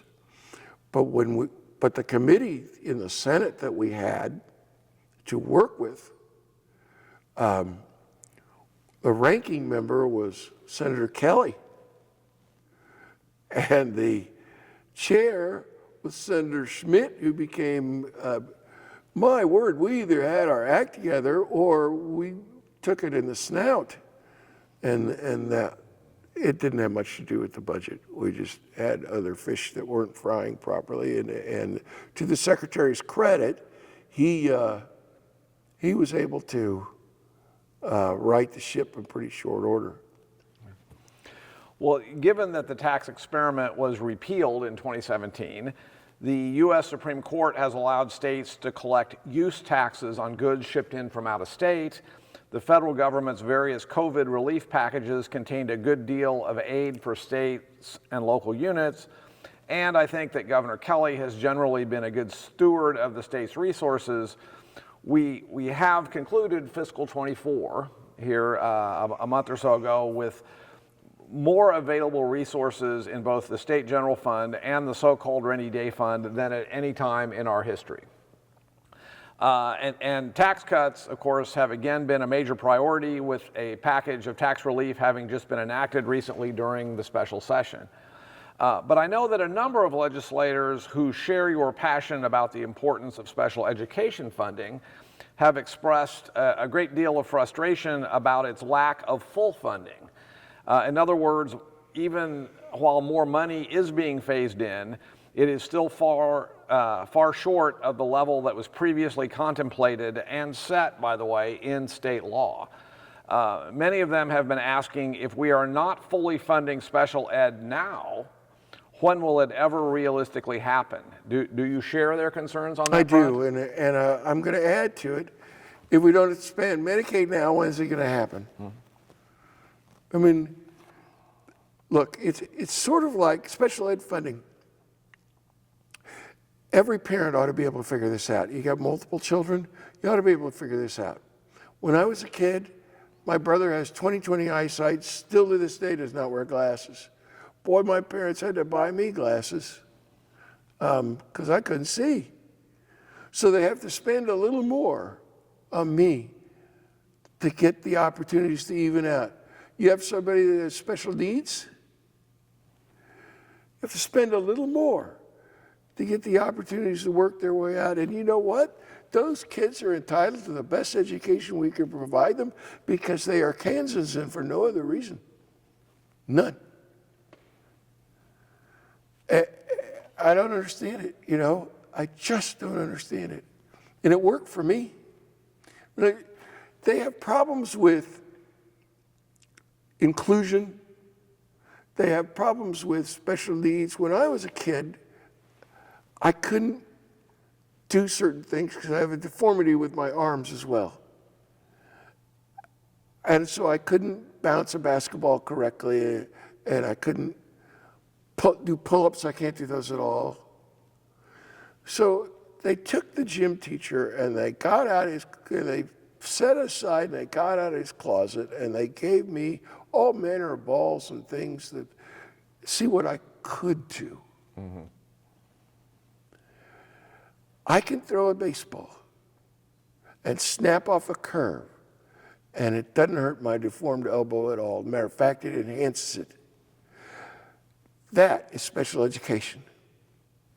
And when I was standing 60 feet 6 inches away from professional batters and throwing curveballs at them, that's inclusion. How hard is this to figure out? How right is it? I just don't understand them. Well, turning our attention back to a few final questions involving your 10-year career in the legislature, and given that we've already talked a lot about some of the dynamics within the GOP caucus, and you've mentioned some Democrats, Eber Phelps and some others. Are there any other Democrats who you worked with most often? Which ones you thought were the most effective? You've mentioned Leader Sawyer and Jim Garner. Any other Democrats? Wagner's sitting right here. Mm-hmm. I thought she was effective. A number of them. Look, you get Henry Helgerson. That guy knows more about the budget than the budget knows about itself. You poor Hearts player, but he knows a lot. There are a bunch. You know what you do? I'm going to turn your question slightly because it's all about people. You're asking me, did I know smart people that were Democrats? And yeah, I know smart people who were Republicans, and I know some that were pretty good people that weren't as smart maybe here and there, but you can work with them. It's all about people. And so when you're counting votes, you know, you go to somebody, how are you going to vote? Well, yes is yes, no is no, and maybe is no. You can teach that to people. My son is a lobbyist. He's currently looking for some clients, but he's a lobbyist. He knows how to count. Mm-hmm. Be surprised how difficult that is to express to people. Did I know quality Democrats? Sure did. Did I know Democrats who would help me at some point in time?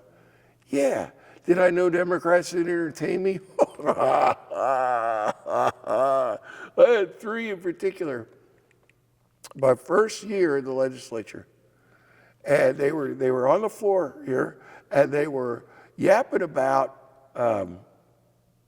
where they were last night. They were in this little huddle, and they were yapping about where they were last night. And I said, what are you guys doing? And they said, leave me alone. Leave us alone. And I go, well, you can't have this great strategy. It's early in the session, you know, you're not. Leave us alone. Okay, but I think you're being kind of rude. And then one of them said, if you must know, we started out last night with 3 cars and we're down to 1. And we're trying to figure out where we were. And I go, oh, these guys are I'm out of their league. I mean, these guys are not, I am not in that league at all. They're wonderful people. Wonderful people. I enjoyed every bit of them. Well, I guess I have a similar ask about lobbyists. Which ones did you respect the most, and maybe which ones did you dread the most seeing coming into your office, regardless of how effective they may have been? A lobbyist had better not ever lie to you. That's the core of it. If they come in to talk to me, we need them because they tell us things that I don't have time to research. But they had better not lie. They can state their point of view. They can advocate for their client. These are things I expect of them. But they had better not lie. The lobbying corps in Kansas generally are excellent. They do not lie to you, because if they do, we'll eliminate them. One gal in particular, though, that I loved was an elderly lady, former state representative, former person that served in Hayden's administration, Denise App. And Denise was a type A personality. And I remember coming off the floor one night, and we'd been 2 o'clock in the morning, and we still couldn't pass the budget and go home. And she was hot. She'd had some people that she'd worked with. She was a lobbyist for school districts down southeast. She had some people that worked with to get something passed, and she was mad. And she knew I was a teacher and a counselor. So I go down and I said, Danny,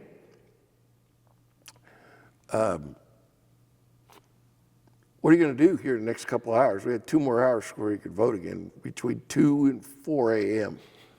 What are we going to do? And she said, I'm so mad now, I can't do anything. And I said, well, you have the right to be angry.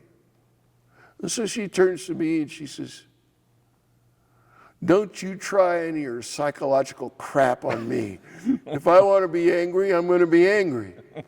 And I go, Danny, all I want to do is play bridge for a couple hours. She goes, well, why didn't you say that? Now, that's a lobbyist after my heart. Okay, well, I guess a same ask for state officials, especially cabinet level. You worked with quite a number of different secretaries of commerce, revenue, transportation, and SRS over the years. Any particular memories regarding those relationships or of working with their staffs? And then starting in 2003, when you're suddenly the one standing on the other side of the podium, and now maybe getting grilled by some of your former colleagues, did you gain a new appreciation for some of the finesse and skills that agency personnel had been bringing to the State House during your days as a legislator? Yeah. Governor Graves had a guy that I saw frequently, and his name was Joe De La Torre. And I would he always used to call me Commander. Commander! And I would do anything for Joe De La Torre. Joe told me straight out, it's not going to work, Commander. Not going to do it. Or he would say, we would like you to help us with this. I like that more than anything. The best thing about agency heads, the ones that I appreciated over time, were the ones that listened to what I was telling them, particularly when I got over to the Department of Insurance. Because if an agency head said something stupid, I'd go over there, and I was always assigned. You don't send an underling to do, you send the assistant commissioner. So you'd go over there and you'd say, do you have a moment? I'd like to explain this to you. And the agency heads that would sit down and let me explain it to them. And sometimes they didn't agree. Those were the best. And they turned out to be the best and served. The ones that I disliked, you can almost tell it immediately. The ones I disliked were the ones that spent $1 gazillion on their new offices. Mm-hmm. That's a big key to the fact that you are more impressed with your office, the title, than you are with getting your work done. Bit of a red flag. As someone with a passion for education, do you have any good Dale Dennis stories? I love that man. Dale Dennis, yeah, I have several good stories. Dale Dennis would tell you about education funding, and he has this all shucks, good old boy presentation. So I had a son that was in, so I saw him a lot in a lot of different ways. And he would, every so once in a while, you pop off a good speech in committee, and he would come and he'd say, you know, that was a real ringtail tutor. That was a good one. You know, and he was just that way. And he would compliment you in front of others, which were very helpful. But I had a son that was in journalism in high school. And Dale Dennis, he was assigned by his teacher to come up with a story on school finance. Okay, somewhat Byzantine for a high school journalist, I would think. Right. Yeah. And so I said, well, it was my kid, you know? And I said, well, I can do you. So I had him interview Gosen, and I had him interview Dennis. This will be fine. This will work. The teacher, Dennis, was outstanding. He knew how to talk to that kid. And he was talking about teachers who had just been employed, and he said, we're getting a good deal out of them. This is what we're paying them, and we're getting these young kids right out of school, and they're the ones you like, and we're getting a good deal. And the school finance, if we crush it down, they were the last hired, they'll be the first fired. We're going to get rid of the very best. And he explained it, and my son and his crew, they got it. They understood. They could advocate. That's a gift. That's a gift that Dale had. Communicate. He can communicate. Now, the teacher was kind of unimpressed. She thought they'd interview a few parents and maybe the principal and so forth. No, they came back with the Secretary of Administration and the boss over at the Board of Ed. So she didn't think much of it, gave him a B. Oh, no. They sent it on to enter a state competition and won the state championship with it for hard news. I'll bet. Dale Dennis is a great guy. Yes, he is. It does seem to me that your strong suit has always been working with others, regardless of policy differences, to get things accomplished. Yeah. The person skills we've been discussing. But now that I've complimented you on this comes the trickier question to think about. Given that you've been around the policymaking whirlwind in one form or another since the early 90s, how would you compare and contrast the institutions of state government today, especially the legislature, with the way things were 3 decades ago? What are the biggest differences, and are those differences generally positive or negative in your mind? And please feel free here to talk about anything you want to, from changes in technology to increased political polarization to changing perceptions about the role of the public sector, accelerating influence of powerful special interest groups. Anything and everything's on the table here. Okay. The traditional answer to this is it's a lot less friendly than it used to be. I'm not sure I'll buy that. I think there seems to be more animosity, but that sort of thing has gone through American politics since George Washington's time. We used to, now we worry about what source of information you have. What do you watch on TV? Where do you get your news? Well, we used to have newspapers, which is all the news people had, that were run by political parties. And they would be, Andrew Jackson's newspaper, or they would be Henry Clay's newspaper. It's always been that way. What you alluded to that's made it somewhat different is the speed with which people can get their information. And And what bothers me the most is getting your information on social media where the person that is receiving the information is ignorant of what's really going on, and the person that's sending the information is equally ignorant of what's going on. I didn't say they were stupid, they're just ignorant.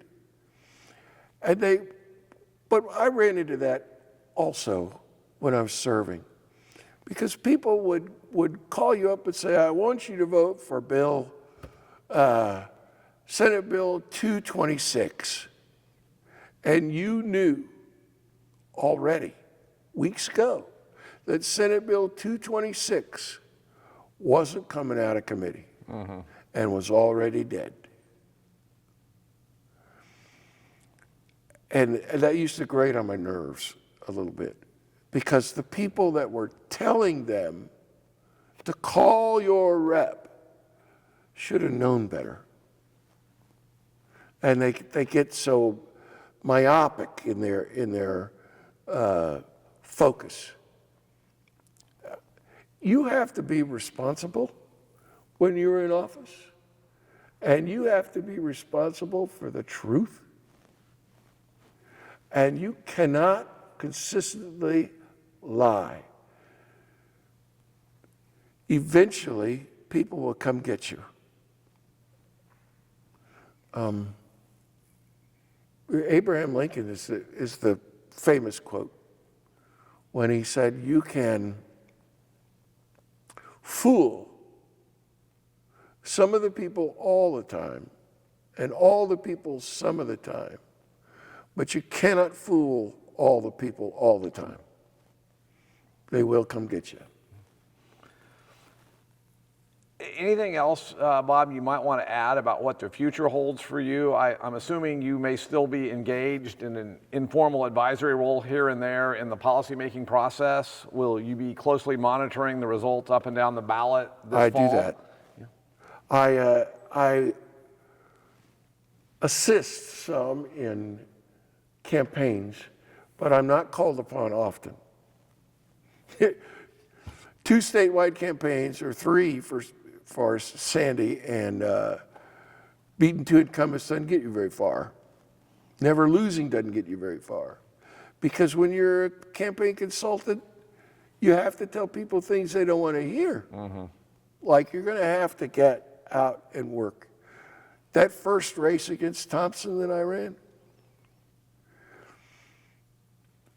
I worked so hard and went door to door so often that I collapsed at the end of the race and was in bed for 6 days. Now, that's quite a bit for a 35-year-old. I had an ulcerated strep throat. It went through my nose and out my ears. You have to be willing to do that. And that's just not common.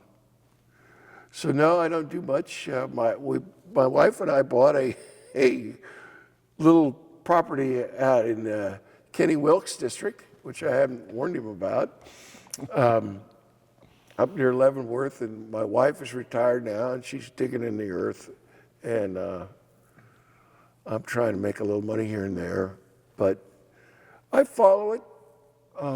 I guess if somebody asked me to help, I probably would get engaged, but I have a little trouble getting around now, so I'm not pressing the issue. I'm very interested in what my son does. I have 2 sons, both of them work for the state. One of them is a lobbyist, working that way, and the other one is a detective for the state prison system. His birth was announced on this very floor. Really? Okay. And he was born when I was in the legislature. So I'm content. I'll stay with the old stories. I love those people. Well, thank you so much for your time today. Oh, you're welcome. Thanks for having me. I'm supposed to look over here? Okay, very well.